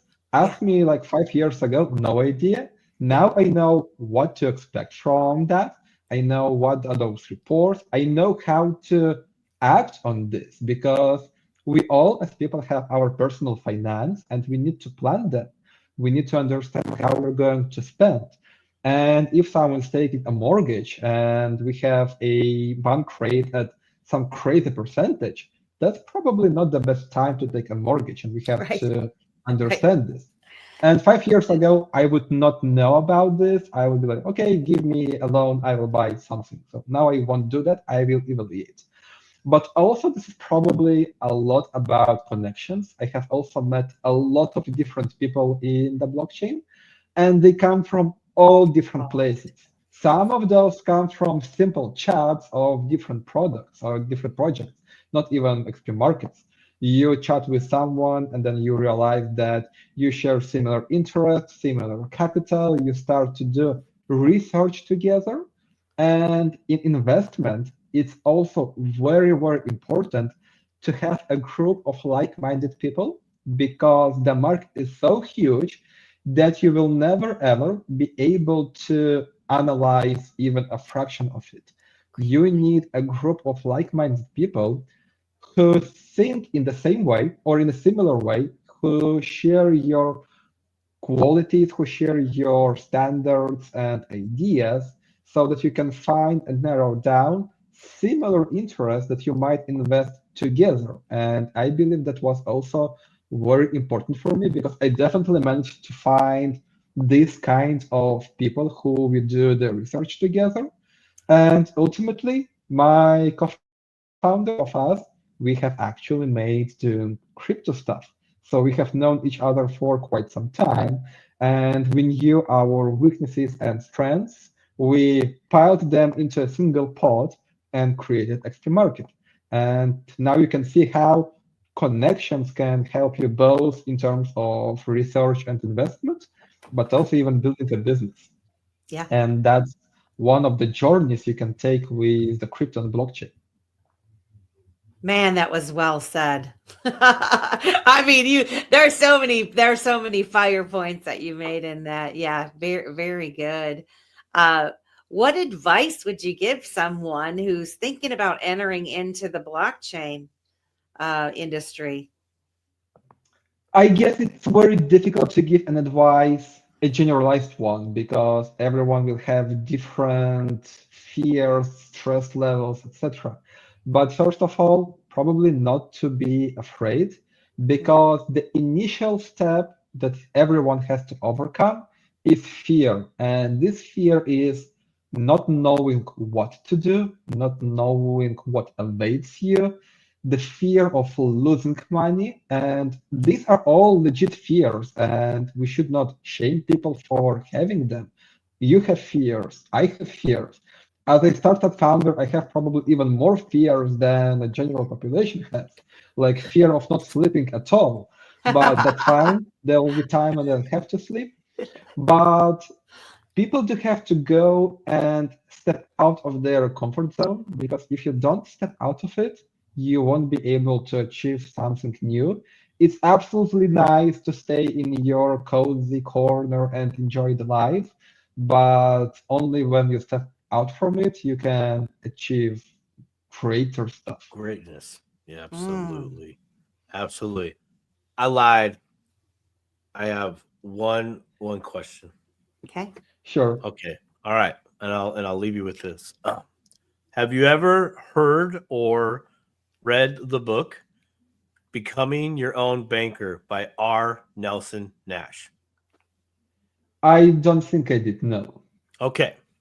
So since you're on your financial journey, I and you have a XRP market, I would recommend that you and maybe your partners read this book. It's only 92 pages, but it is quite literally doing the same thing with finance and money in the in a with a different tool from the old system versus what's in the new. Since I've read this book, lots. Many times. It is many times, and Audible, where you can get it on Amazon, you Mhm. can listen to it via Audible. But it has allowed me to do the same thing that you're doing when you're recognizing your fears. Mortgage, you brought up mortgage, which is a great thing. Finance. It's allowed me to look at these things from a different point of view. And that point of view is not so much the um not the perspective of what I think most of us initially grew up with, and I just need to get a house. I just need a place to live. It goes far beyond that. It's I do need that, but how can I get this and bring it to my advantage financially? And then how can I use that to keep growing in other things, like a garden? How can I plant one tomato seed and then take those tomatoes and maybe go get some more seeds from my neighbor that happens to grow squash? Same thing. You're cultivating, cultivating, cultivating. So since you haven't read it, go get it. I understand this idea as well, because before I used those like mortgage. For me, it was a way how you get money to purchase to buy something, because you Sure. simply don't have money to do so right now. Yeah. Right. But when you self-educate yourself, you're Yep. actually looking at it as a financial instrument, how you Absolutely. can turn it to your advantage. For example, would you like to buy a car now? Yes, why not? Would you like to pay all 100% straight away? Probably you can, but if they offer you 0% loan for this car, probably that's a good idea, because you can take your money to somewhere else, and then you will have Yep. negative percentage on that car. You're actually Yeah. not really earning, but the car becomes cheaper, Yeah. because you don't spend your money straight away and you're allowed to work it. But if you were talking about the books, Probably one of the books I liked the most and made probably the most impact on myself was Millionaire Next Door, and Oh, it explains how you can find a millionaire literally like everywhere, and you will never know that this guy has millions and millions. But you can see other people riding Ferraris and Lambos, and they probably are broke, and they provide a lot of advice how yep. different jobs like dull normal work can give you more and more if you just strategize. You have your offense strategy, defense strategy. So this is also something I would recommend to read for our Yep. viewers and listeners. Yeah, I'm familiar. I'm familiar with that book, Rich Dad Poor Dad, and a few other Robert Kiyosaki. But The Richest Man in Babylon is probably my favorite financial book because it taught me principles that are taught throughout all of those books that you and I have just mentioned. But if you like the Millionaire Next Door, Check it out. everything that you just talked about that you hit on, becoming your own banker, R. Nelson Nash, it's a one card ride. Listen, Yeah, you could do it. It's worth a listen. It definitely worth it. But that's all I got. I got 3 rapid fire questions for you, and I'm just going to hit you. Sure. Boom, boom, boom. First one, favorite blockchain project outside of XPMarket? Oh, that's a tough one. I have quite a few. Probably right now from the most recent, I would name Ethereum, and I have one very specific reason why. It's because you can stake Ethereum and you can accumulate points and then get Eigenlayer airdrop. And for me, it's Renzo airdrop. So you earn passive income from the APR, and it might not be great, like 3.5%, but airdrops are quite sweet. And another idea which I really liked was from Solana and Solana phone. I do actually have first one, and I'm still waiting for the second phone to come because I believe this was absolutely brilliant marketing idea, how you can release your own phone, tell that there's a specific NFT, and this NFT provides airdrops. And all these airdrops make your phone essentially free. So you get a phone for free. And now it kind of resonates with our season pass because you buy a season pass and you get plenty of airdrops. So I like that idea. That's wild. I haven't even heard of that. See, you're telling me something that I haven't heard. Have you heard of that, Simon? I haven't heard of the Solana phone. Yes, and so but see, without going too far, what he's doing there is the same strategy that we're kind of overall talking about, right? Where like Ethereum, I can stake, but I get these airdrops, and now I can use these airdrops for this. And so he's essentially taken one time he bought some Ethereum, and then he let that Ethereum allow him to grow different things as opposed just the price go up. And same thing with Solana. That same thing there. And essentially it is free. No extra money came out of his pocket to utilize those things. And this is literally we talk about on the show, the new financial system. It really is. We talk about small economies, personal economies, peer-to-peer economies. This is it. This is how things will be done, or at least those advantages we have right now. Not to say that they'll be there forever. DeFi, same thing. AMMs, liquidity pools. I mean, that's literally just the network effect. It is both in the digital and in the personal connections right here. This show right now. Us three doing this interview. Now we have another connection. Oh, that was my. Do you have one more? You have more questions? Go ahead. I got 2 more rapid fires. Go for it. Go for all that I'm mentioning, it's also a lot of hard work because first of all, you take risk to stake Ethereum. You have to understand all the risks, and you have to put work into it. And then you have to put work to understand that there's actually this opportunity that's also work. And many people often see these airdrops as free money, but it's not free money. It's your reward or your salary for doing all this hard research that you have spent hours and hours. And a lot of time, this research actually leads nowhere productive. It accumulates your knowledge, but knowledge without actual application is not so much useful. So sometimes you spend a lot on research, get nothing out of that, but there will always be those some rare gem that you can take out. Yeah. Amen to that.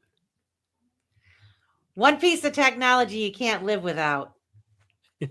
I would definitely say my phone. So it's not blockchain. But So it's my phone. true. So true. Because So very true. even at XPMarket, I definitely use my phone probably 50% of time when I work on XPMarket. During normal hours, I use my computer, my PC, because I like large screen. Yeah. But when I go somewhere, I still take my phone and I do the work. And from my phone, I can do actually a lot of work. And that's also probably another feature of our society, because we can take our digital work from any space. So if your work allows you to do so, that's also absolutely incredible. This is about as big as I can get. Like I because I'm old and I'm like trying to look, but I freaking love this. I used to have like a little teeny tiny one and I use it just fine. But once I went to the bigger one, I'm like, I can't go back to a small phone, but my hands are tiny. And so it's like cramping my hand. I got to get one of those holders or something. So Yeah, I also have large phone, and I'm always telling, if there would be phones of the size of TV, I would definitely buy one.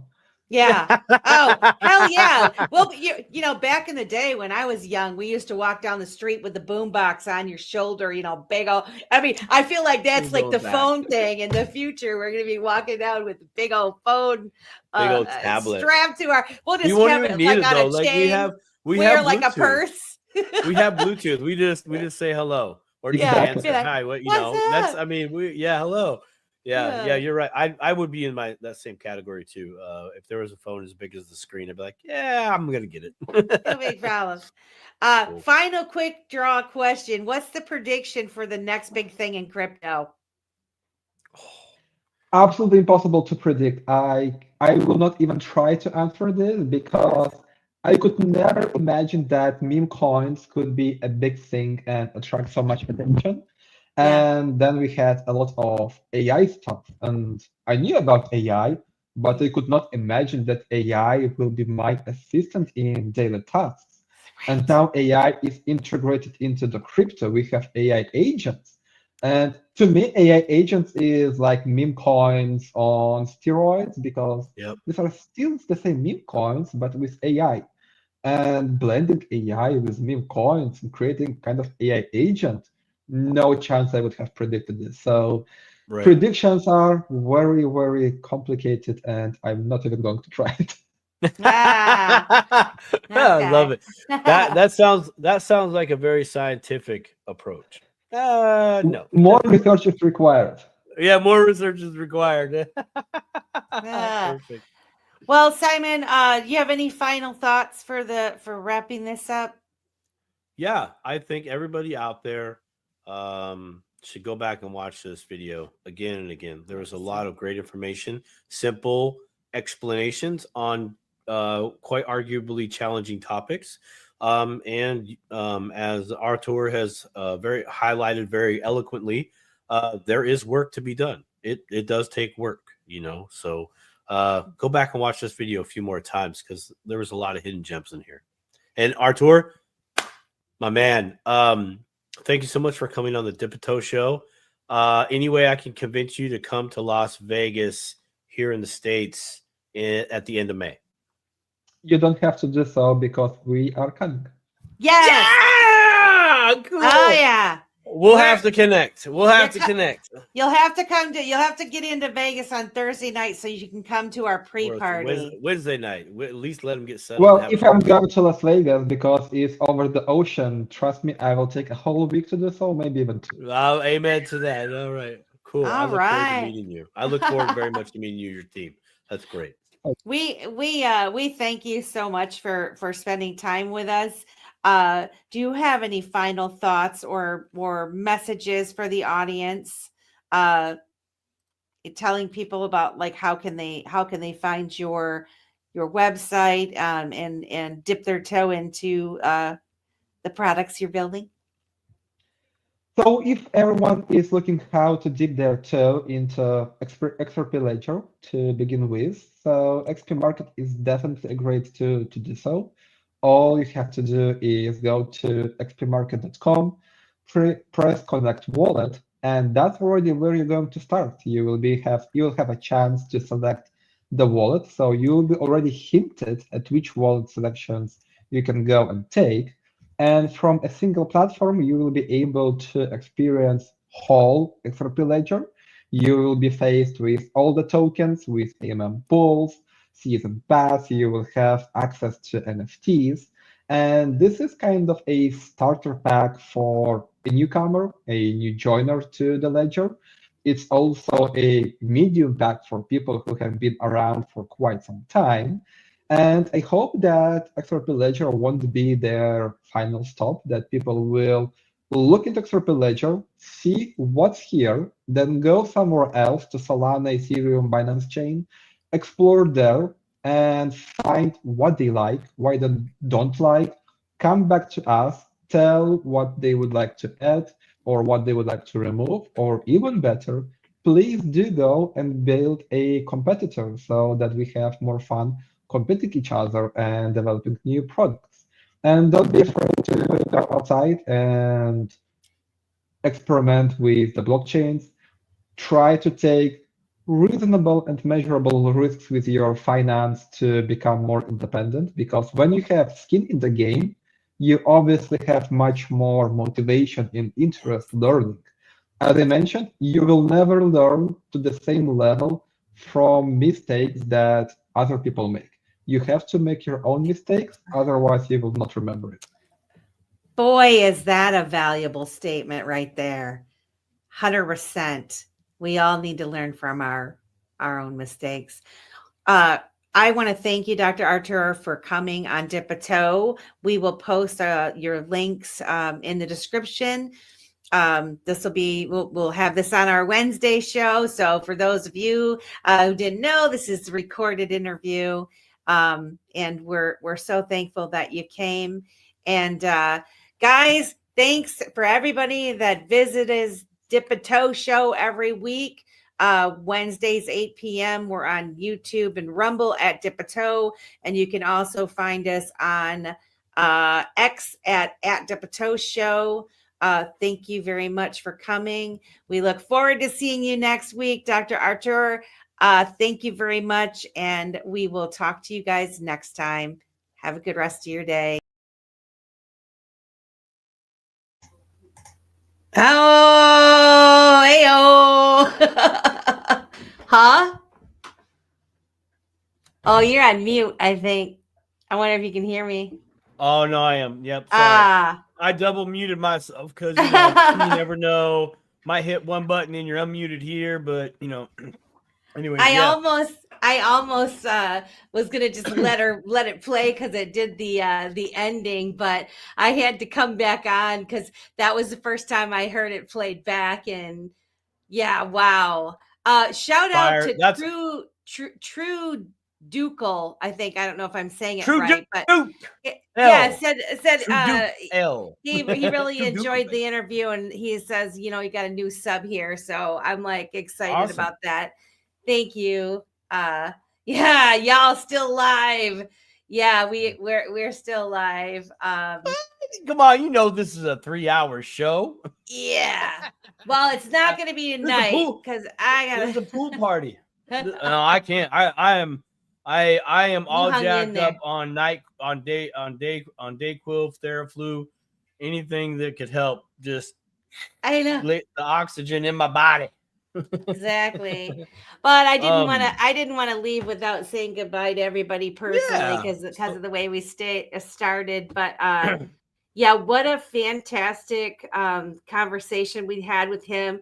He was so kind. And you know what? I have to tell you, Simon, he messaged me afterwards.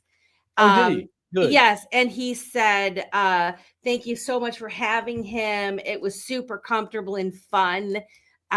he said he felt really comfortable. And Good. I thought that Good. was awesome because I felt really comfortable with him because I was so nervous to, pronounce his name, and he's super smart and, everything. Dude, you nailed the name, man. I'd be like, I practiced it. There we go. Hey, but be honest though. Be honest. Did you knock one back real quick to loosen up the old lips a little bit, just to let it flow? I might have. Well, Ryan, right before the show, I had been practicing it for like 2 days before. Oh, that's right. I would just be listening. I would like hear it, and I would try to phonically say it, over and over again. And then about 5 minutes before go time, Ryan's like, well, you got his name. And I said it, and he was like, no, it's this. And I was like, don't say anything, because you're going to throw me off if you start telling me it's pronounced something different than what's already programmed in my brain now. So, yeah. Thanks, jerk. Yeah, please don't alter. You should have done that 2 days ago. Tell me I was wrong. So, yeah. Oh, but anyway, that's so cool. I'm glad he hit you up, because like usually all you crazy kids out there in Dipito land, we usually hang after the show and like have a little convo with our guests, and we did the outro, but usually we stay, in the green room, and then like, he dipped out, which it was cool because that was only supposed to be an hour show. So thank you, Artur. Thank you, Artur, for sticking around with us in the shallow end of the crypto pool on the Dipito show. Didn't you feel like we could have just kept talking to him for another 5 hours? Okay, it's like talking to Quincy Jones or any. But that's like, okay. All right. I want to take a poll right now. I know some of y'all be watching probably. Yeah, 280 views. Some of you watching. Okay. How about we try to get Quincy and Artur on the same show? Oh man, that would be fire.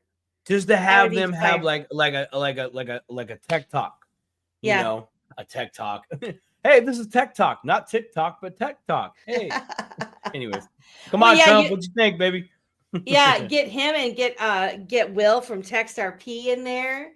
I mean, geez, Pete. Let's just have a panel. Can we do let's do a panel night? Can we do a panel night? We have to. At some point, we really do. We should, yeah. We've had such wonderful people. It's really Cosmic Mama Shay says, I love picking smart brains. Me too. I feel like we've been so blessed with this show, with the folks that we've had on. Because they're bright shining stars that the world they don't know about them yet. They don't know about them yet, but they're gonna know about them right real fast. And we'll be one of the shows that got to talk to them before. Before. And so I don't know. I feel extremely honored. Can we plug the good doctor with like a lab coat, but it's got XRP on the back, right? But it's got the Dipito. Get you the Dipito show. That'd be great. You know what I'm saying? That would be great. Be cool. Like, we want to honor you with this, since you made your way across the pond, all out here to the desert. I mean, how awesome that he's going to come to Las Vegas. So I know, dude, we're planning that party. I'm planning it Thursday night prior to the XRP Las Vegas conference. We're going to start giving some details on that, because guys, it's going to fill up fast. It's not a large venue. We almost packed it out last year, and this year we're going to have even more people. And so at some point, I'm going to start having people RSVP like I did last year, so that I can start making the badges and stuff way ahead of time. Because I was grinding them out 24 hours before I'm hopping on a plane. Man, you were printing those things like they were scalp tickets, man. I'm telling you what, but they turned out super cool. They were dope. They were a nice little keepsake for the folks. I still have mine. I'm like, here, check me out. Yeah. Oh yeah. You don't know who I am? Here you go. Boop, boop. Boop, boop. Tristo says, yeah, we have some interesting people on the show. We Absolutely. do. Oh, One what's of these good, days, T? Trisso, you'll have to come and hang with us on the show. We'd love it. Oh, dude. Oh, Adrian. Sorry. Me and T have good conversations after we hang out with Mr. Man on his town hall when we both show up. Oh yeah. Me, him, and Pavian XLM. We'll hang out and we'll talk for like another 2-3 hours. Nice. Friday night. Nice. Yeah, that's cool. Yeah. I mean, yeah, well, we definitely would. What is Adrian says, I miss Patrick O'Reilly, cool guy, precious memories. 1 alien, 600 IQ, and 30 cats listening. 30 cats, Adrian. Holy smokes, man. That's a lot of kitty cats there. Huh? Nope. No, you're not gonna bait me into that one. Nice try. I'm allergic to cats. I'm allergic to cats, but I would love to have one. Yeah, meow, meow. But I can't breathe. Yeah, Lisa A says, love listening to Patrick. We'll have to have him back on. Listen, guys, if you go back through our videos on Dip a Toe Show, we're a little over a year old. But we have had some stellar conversations. Well, just an infant. We're just a baby. But we've had some of the brightest minds in the crypto space, in the digital asset space, people that are building things, the people that are working behind the scenes that unless you're dipping a toe or you're hanging out in spaces or you're really active on X, you might not even know that these people exist. But that's the coolest thing about this show is that, we're the little guys talking and helping the little guys, right? And are they really little guys though? They're not. They're big. Like they're really sleepers. not. Like they're sleepers, right? I mean, these are the sleeping giants, like real deal. I was just thinking the other day about the show and how blessed we've had to be in contact with so many people. Like 98% of the credit goes to you, Melissa. Let's not be coy. We know you are the gem finder. You are the gem finder. I'm just the clown that does the juggling and hand signals. You do it well. That's not entirely true. I bring a small bit of value when it comes to strategy. So, little type bit of value. It's a tiny bit. Different value. But what I was thinking about this the other day, and you just reminded me of it now, and that is this. Isn't it been cool to have these people on the show, but then watch everybody that's been part of our audience for a year or less, right? And how they've grown too in their knowledge base. They're it's like, whoa, some of you are really catching on.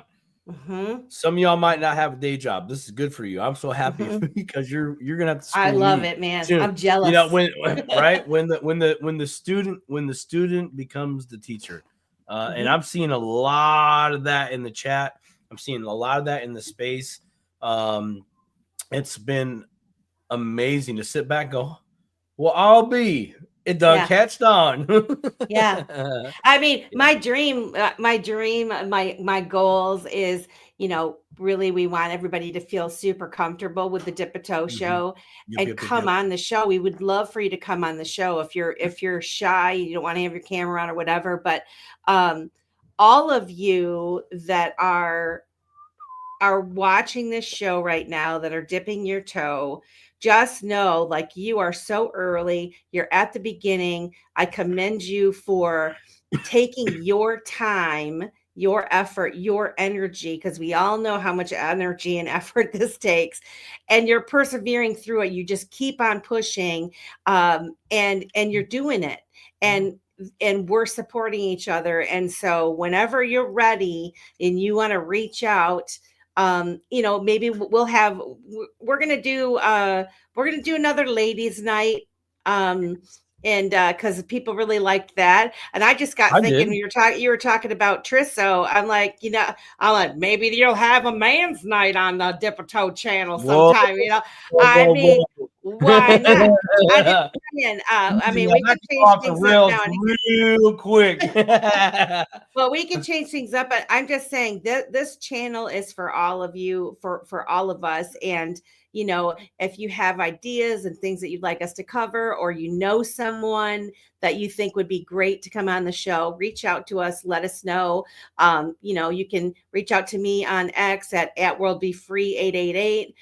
You can reach out to Simon at Simon Says _crypto on X, or you can email the dipatoshow@gmail.com. Yeah, or put a comment underneath, which, by the way, we're getting there, closer to 500 followers. We're really trying hard to get 500 followers on YouTube. Yeah. I know it sounds a little bit like, oh, please, but please follow our channel. Please share it out. Help us reach that goal. It'd be so cool. We're really trying. I guess once you get 500, you start getting into a little bit different algorithm and you get more eyes. Because I'm convinced, guys, that it's just people don't know about our show yet. So, you know, once we get out there, there'll be even more of us in here. And those of you that are watching, we got 335 watching through across all the different platforms. You guys are on the ground floor of our show growing, and like our knowledge growing and our network that's growing. And so I really thank you. The network effect is growing. It's incredible, man. Growing. It is incredible. Okay. Oh, Adrian says, Melissa, Simon, you're both great people, very important part of this entire journey, connecting all various great people. I am grateful for you two and Staple Crew guys. So much to hear. And yeah, we love you. We love you for coming. Adrian! And, you know, huh? Yeah, Adrian. Adrian. Not quite sure what's on tap for next week. We have so many things. We are, for those of you that know, like I'm part of the Protectors of the Frequency and the IMU TV. Want to remind you guys that the Dip a Toe show is currently has our little advertisement on the IMU TV. They're streaming it, I think 6 or 7 times a day to 20 countries. Melissa dated yourself, Crush Groove. I don't know what that means. What did I say? I don't know. I'm old, Bacon Bits. Did you? I don't know what I did. But I did. Out, or maybe you said reach out, because I was about to go right to that song too. No, but what I'm saying is we're on the IMU TV, which is a huge honor. Part of the Protectors. If you guys haven't gotten your protector yet, go on X and look up IM Protectors. Niall Cottrell and Rob Nichols of IMU TV. Both those guys, they've got an incredible project for independent music artists, but it's also expanding to independent artists of all kinds, including content like ours. And it's very cool. We have a lot of protectors that support this channel too. But yeah, and pretty soon we will be streaming there. They're working out all those details. And then in February, they're adding Apple TV to their options. So right now they're on Amazon, Fire, and Roku, and one other, and I can't remember what the other one is, but then they're adding the Apple TV in February. And so they're going to come on the Dip a Toe show and bring us up to speed either the first or the second Wednesday in February. So I know that we have that booked out, but there's so many other people and things to cover. It's just a matter of like, sometimes it's only once a week show. I don't know how people do this every day. Here's my thought on next week, my man, my lady, my friend, my lady friend, my man-made friend. I know. That's what happens when you get sick. You got to take all the drugs. Yeah. So you can at least halfway feel good. Seriously. Next week, I think we should maybe leave it open a little bit. I mean, we had the first week of office. We're almost kind of closing in. I think we should have some good news-ish might be coming out early next week. A little free for all next week. Huh? Yeah, maybe just. I Little mean, free for all. I don't know. I can just. I mean, if nothing happens by the end of Friday, forget about it. Yeah. But I think there might be some good headway on a few good things. I've seen too many. Okay, I say too many. I've seen more than a handful of legitimate tweets about legislation and crypto.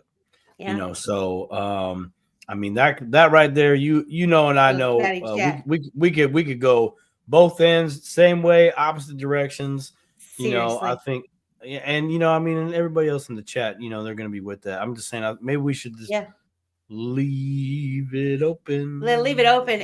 Maybe Miss Kita would come on. Where's she been?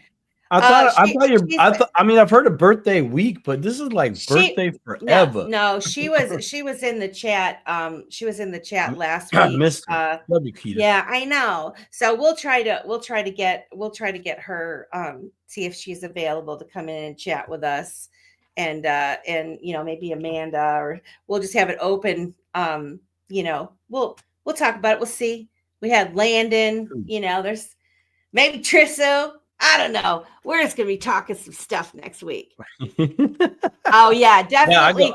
Yeah, definitely no F-bombs. Yeah, that's the one thing is that we said a little bit of bad language on this show here and there. We have I've said a few bad languages. I've said a few, but I'm gonna. You got grandkids. You don't do that stuff. Come on. Because we're like interviewing legit people. You can't be saying, we had Brad Kimes on, although Brad Kimes has a little bit of a potty mouth now and again. If you're in his private thing, he might. I mean, everybody has their private deal, but we at least attempt to pretend that we are in a very formal setting, as far as like a crypto presidential ball or something like that. It's like, hello, how are you? Nice to meet you. What's that? What do you got? I was wondering. Yeah, what is that? What's an invite?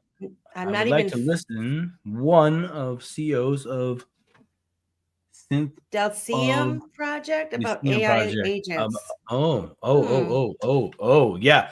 Okay, so actually that's great. That's actually a goody thing right there, because the AI agents are the wave. And after what just happened earlier this week, I think it was yesterday. What was yesterday? Tuesday. So it really hasn't been running through the week yet. So there's been a huge push for AI. Major push. We got infrastructure bill for AI. Yeah. So AI agents. Something. I mean, what you got? You got something? Did you make? Keep going. I was going to share. You're getting all happy over there, but it means you made something. You did something cool. It's kind of, if I can find it.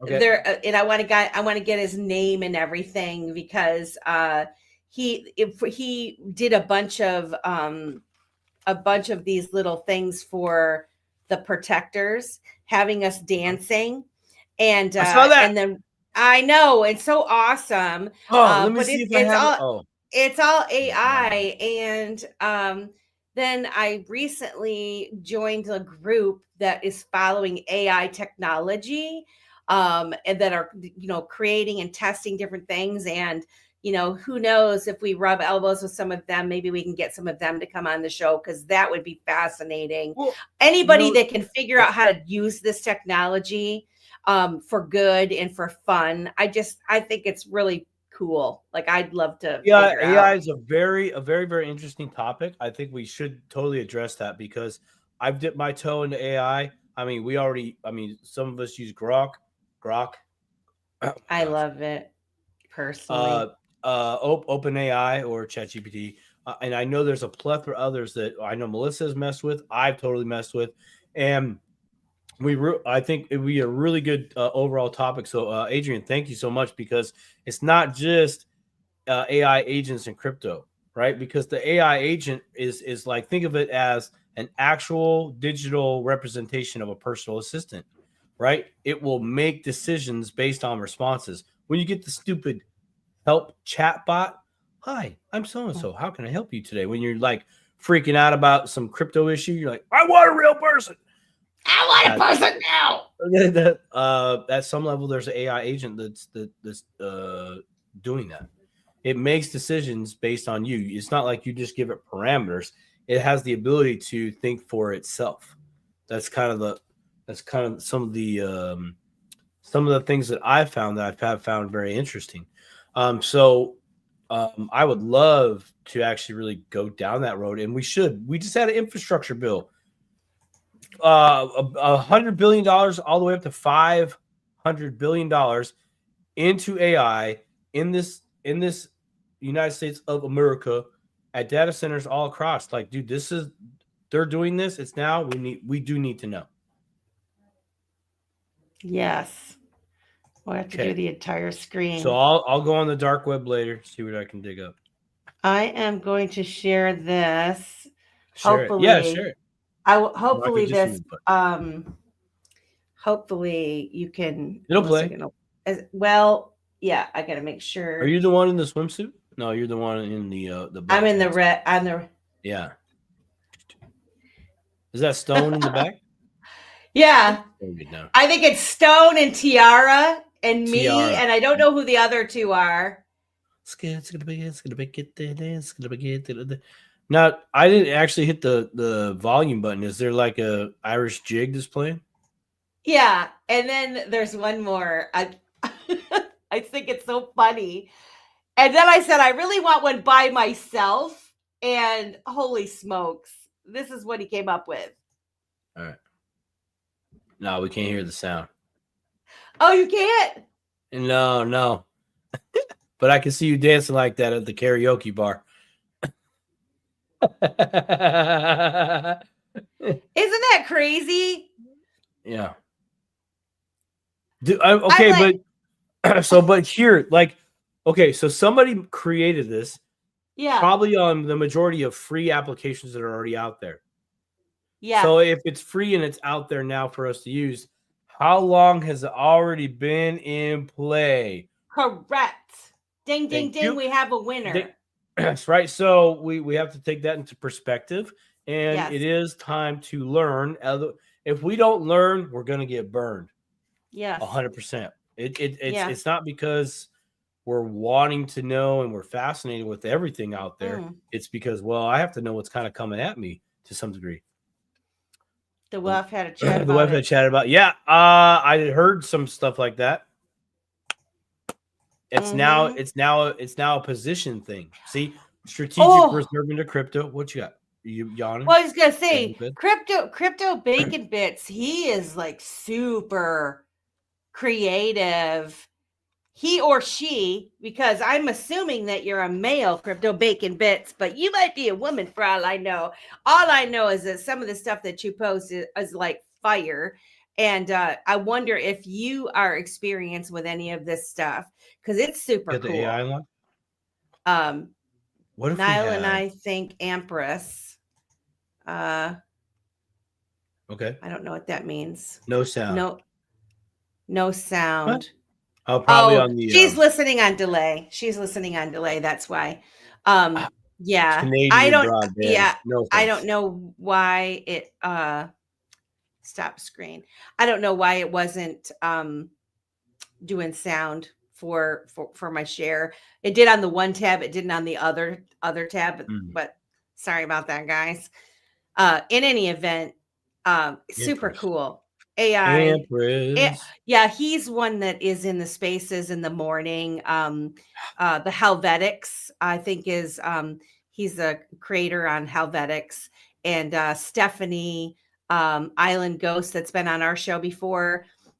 She kind of did some work with them also, and so that's kind of how I know who they are. Are there any spaces? They're going to be on our show too at some point. 6 a.m. East Coast. Is there what? Any spaces that start at 6 a.m. East Coast? You know who would know is Stone. Stone starts at 9 a.m. He does start at 9 a.m., but he goes into a space before that because he gets up real early. And I've heard him in like early rising, early bird one. And then there's it's Floxon and some other couple other guys do some really good spaces 3 times a day. One is in earlier in the day, midday, and then late at night. And I like that one. There's a guy named Buva who sounds to me, Buva, if you guys, I don't know if you guys may or may not know who I'm talking about, but this guy named Buva, he reminds me of Klaus, the fish on Family Guy. The way he talks, they're so funny. Like they have a really good rapport with one another, and so yeah, I enjoy listening to them, and they're smart too, but they like to like razz each other and whatnot. You, Stone, Tiara, Nile, and Empress. Oh, that's who the dancers were. The dancing Irish jig. Yeah. I think it's because I shared it from not a XRP to Fort Locksville. Let's hope so, my friend. Huh? 420 soon. Locksville, where do you live? Because if that number hits, then we can hang together. You know what I always say I say it's 420, and I always say 420, take the day off when it's on April 20th. And I always tell Ryan I'm going to take a vacation day, and I never do, but I should take it just for the hell of it. I don't even smoke weed anymore, but you don't need to. You just take an edible. I just want to take a day off for 420. Do it. I'm a dork. It's actually one of my nephew's birthday. Oh, really? Good for him. I know. I know. Like, there's a few of us that are like counting down the years. Like, come on, man, come on. We gotta celebrate. Do it right. Anyways, that's cool stuff. But yeah. Oh, sorry. The evening one is called Trench Warfare. Thank you, Amanda. Yeah, at Based Labs. Twitter drops notifications. Don't be surprised this week. SEC drops the case and the green light. Yeah. Yep. Yeah, we got a lot of stuff to talk about next week. What is it? Sure. What is the price, real quick? We'll just check it out real quick. What is it, Pre-City price? Whoa, it's 315 and a 7th. What's the matter, Rocky? Do you need to go outside? What would it be if I got I don't know. The only way I'm selling any XRP at low prices is if it gets up enough to maybe cover my Las Vegas ticket. Because guys, what I was thinking about doing is, I got my own bags and stuff that I don't want to sell for a really long time. But I started thinking there's all these opportunities with not just XRP, but there's a lot of other projects that we've given attention to. And it's like, what if I did take a little bit of a gamble? Not financial advice, people. I'm just talking about myself. But what if I did take my $100 or $200 date night money for when it didn't go 1 week on a date and spent $200 and put that into something and hope it goes up like triples or quadruples, then I got my ticket. Then it only cost me for $200. So I'm starting to think in that way. You know what I'm going to tell you? What? Huh? Run it through your policy first. Well, I don't have my policy yet. When I do, if I get a policy, then I would do exactly what you're talking about. I mean, but for now, I'm like, you know what? Practice in cash. Practice that play in cash. Okay, if you're gonna do that play, okay. Let's say you say, okay, cool. I'm good with liquidating $200 worth of XRP right now to put into another thing. Yeah. Some other venture. Okay. At that moment, I would write up on a piece of paper a loan. So that means that now, when that goes, I owe my XRP back plus 10%.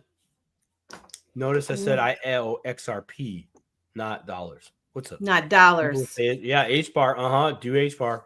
Do H bar. Not financial advice, but I'd be doing that one too. Not financial advice, but these things just are appearing on the screen, guys. I don't know. I don't even know who this not, Rosemary lady is. But she's got some good ideas. I would say, I'll give you anything that that I tell my clients right here, right now. Anything that was made in America, probably a pretty good idea for, for a number of different reasons, at least right now, for the next 4 years, not a bad play, and I'm not saying don't do anything outside the US. That's not what I'm saying. I'm just saying, hey, if you were looking at getting into something, kind of, you got the crypto itch, and you're like, man, I want to get into something different. I want something new to play with. I would definitely go that route. Even, I mean, dude, what is it? It's Base. Base is made in America. Coinbase. Aerodrome. Gotta look that one up. I don't remember if it is sure not, about that one. But it's, I mean, it's right there. I mean, there's, oh my gosh, dude. Yeah, I need millions of dollars so I can invest millions of dollars into all these different cool and exciting things. Don't we all? Yeah, I'm definitely. I've been dipping my toe. Yeah, we're gonna have a lot to talk about next week. And the other thing I want to do is, you and I have been talking to Quincy here and there. We know Quincy's working on something big, huge. And I want to get him back on the show because when it's time, he will come on. I know. When he can talk. We're not smart enough to help him out with the request that he put out there, man. Well, yes, we are. No, yes, we are. Yes, we are. Yes, we are. What do you mean? Yes, we are. He said high IQ. What you trying to say? We ain't high IQ, huh? I'll go high IQ. Okay, I'm there. No, he needs all kind of IQ, but high IQ, basically doers. Like, you're perfect to do that. And because I was gonna reach out and be like, bro, let me see your thing. Reach out, please. Yeah, no, I think he already put you on the list. I'm dying to do my policy. Dude, I gotta just call this. Man, he's so busy. We're gonna mess with. We're gonna talk with him. Yes, Quincy. We'll get him. I want to test you. I want to test. I can't say anything else. Yes, I'm just gonna assume I'm on an NDA. I'm under NDA right now. Let's just say this: there's going to be something really super cool for people that like XDC, and real cool. Me. Sorry. And we're gonna reach out, and as soon as he gives it go time, so whatever, when he's got the go time, he's on. We're doing it. So I know we're gonna have to get him on sometime before March, because as soon as it's March, it's crypto convention open season. Exactly. We need to get him. So that's priority.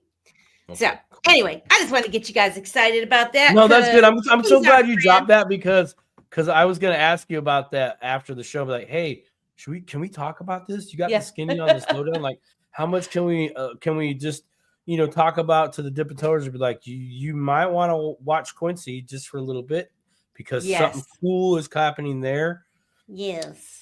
I can't even tell you. I'm so sorry, but I'm excited. When I put two together, Melissa was telling me some stuff, and then I saw some posts, and then I was like, oh, Melissa, this is it. And she's like, yeah. I'm like, oh, okay, cool.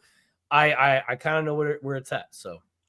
And I will tell you guys, for any of you that are following or buying XDC, follow Quincy Jones on X, and he does have an XDC community that you can join there on X, a little private group. It's like a group that you can join. You just got to say, yes, I'll follow the rules, which is pretty much don't be an asshole type thing. Oh, bad language. It's getting late. No. That is a noun. Describes a person, place, or thing. You're fine. It's a thing on a person. Yeah, I'm good. You're right. I won't get dinged for that. It's not on this one. Not in this one. We have 400 people still listening. You guys, thank you so much. Love you all. We love you. Please like, share, and subscribe at Dip a Toe. It would be super cool by the end of this month if we could get up to 500 subscribers on YouTube. That's only one Please. more show. Huh? Do That's it. only one more show. It's only, Do it. I know we got one more show to do it. I mean, I don't know. Do I don't know how we do it. We just keep on plugging away, but we just keep we're on gonna do moving, man. That's what we do here on the Dip Toe. Oh, did I That's tell what you that we do. news? What's the news? They're bringing me back to the day job. Oh, that's right. Yeah. Huh? Day shift, baby. Someone's going J-O-B. Tiara, we well, love you know, it's good things. There she Tiara. is. You're awesome. Much love, everyone. We're gonna have Thanks a for being ladies' awesome. night and have you back on Love that. again. Yeah, for sure. Maybe dude. we can get Susan, Susan I- Roblin to come yeah. on too with a ladies' night. I like I really Rosemary? enjoy the ladies' night. Like I seriously, I like the ladies' perspective. You know, Lindy P. Jones, you know, of course, Kita, oh my gosh, Molly, Amanda? Maya, love Maya, Brooke, dude, Brooke, we got Brooke on, like just a one night with Brooke, Just talking about money. Yes, Right. yes. No, for realsies. Like she's, everybody knows in the Dipito family that when Brooke starts talking, it's like, dude, she's sitting on a pot of gold, and you all know it, and she can deliver it in such a way that really is a rarity.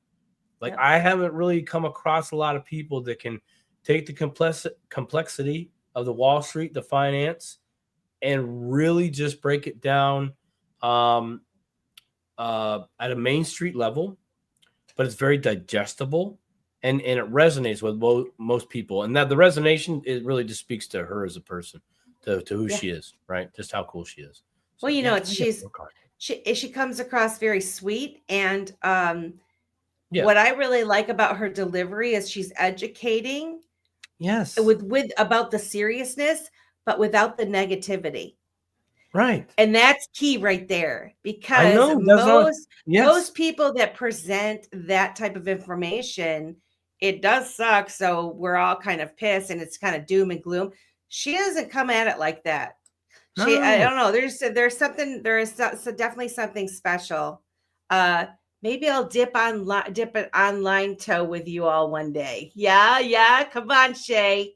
You could dip an online toe with us. You could just put your picture. You don't even have to show it. But I have to say, it is better when people just come on camera. But you know, I mean, Tiara did it. She did fantastic. And people loved it. You're right. That is one of our most watched shows, is when we just had, you know, the ladies on. So, is it just me, or is Simon in the same position he's been for the last like 20 seconds? I think he froze. Yep, he did.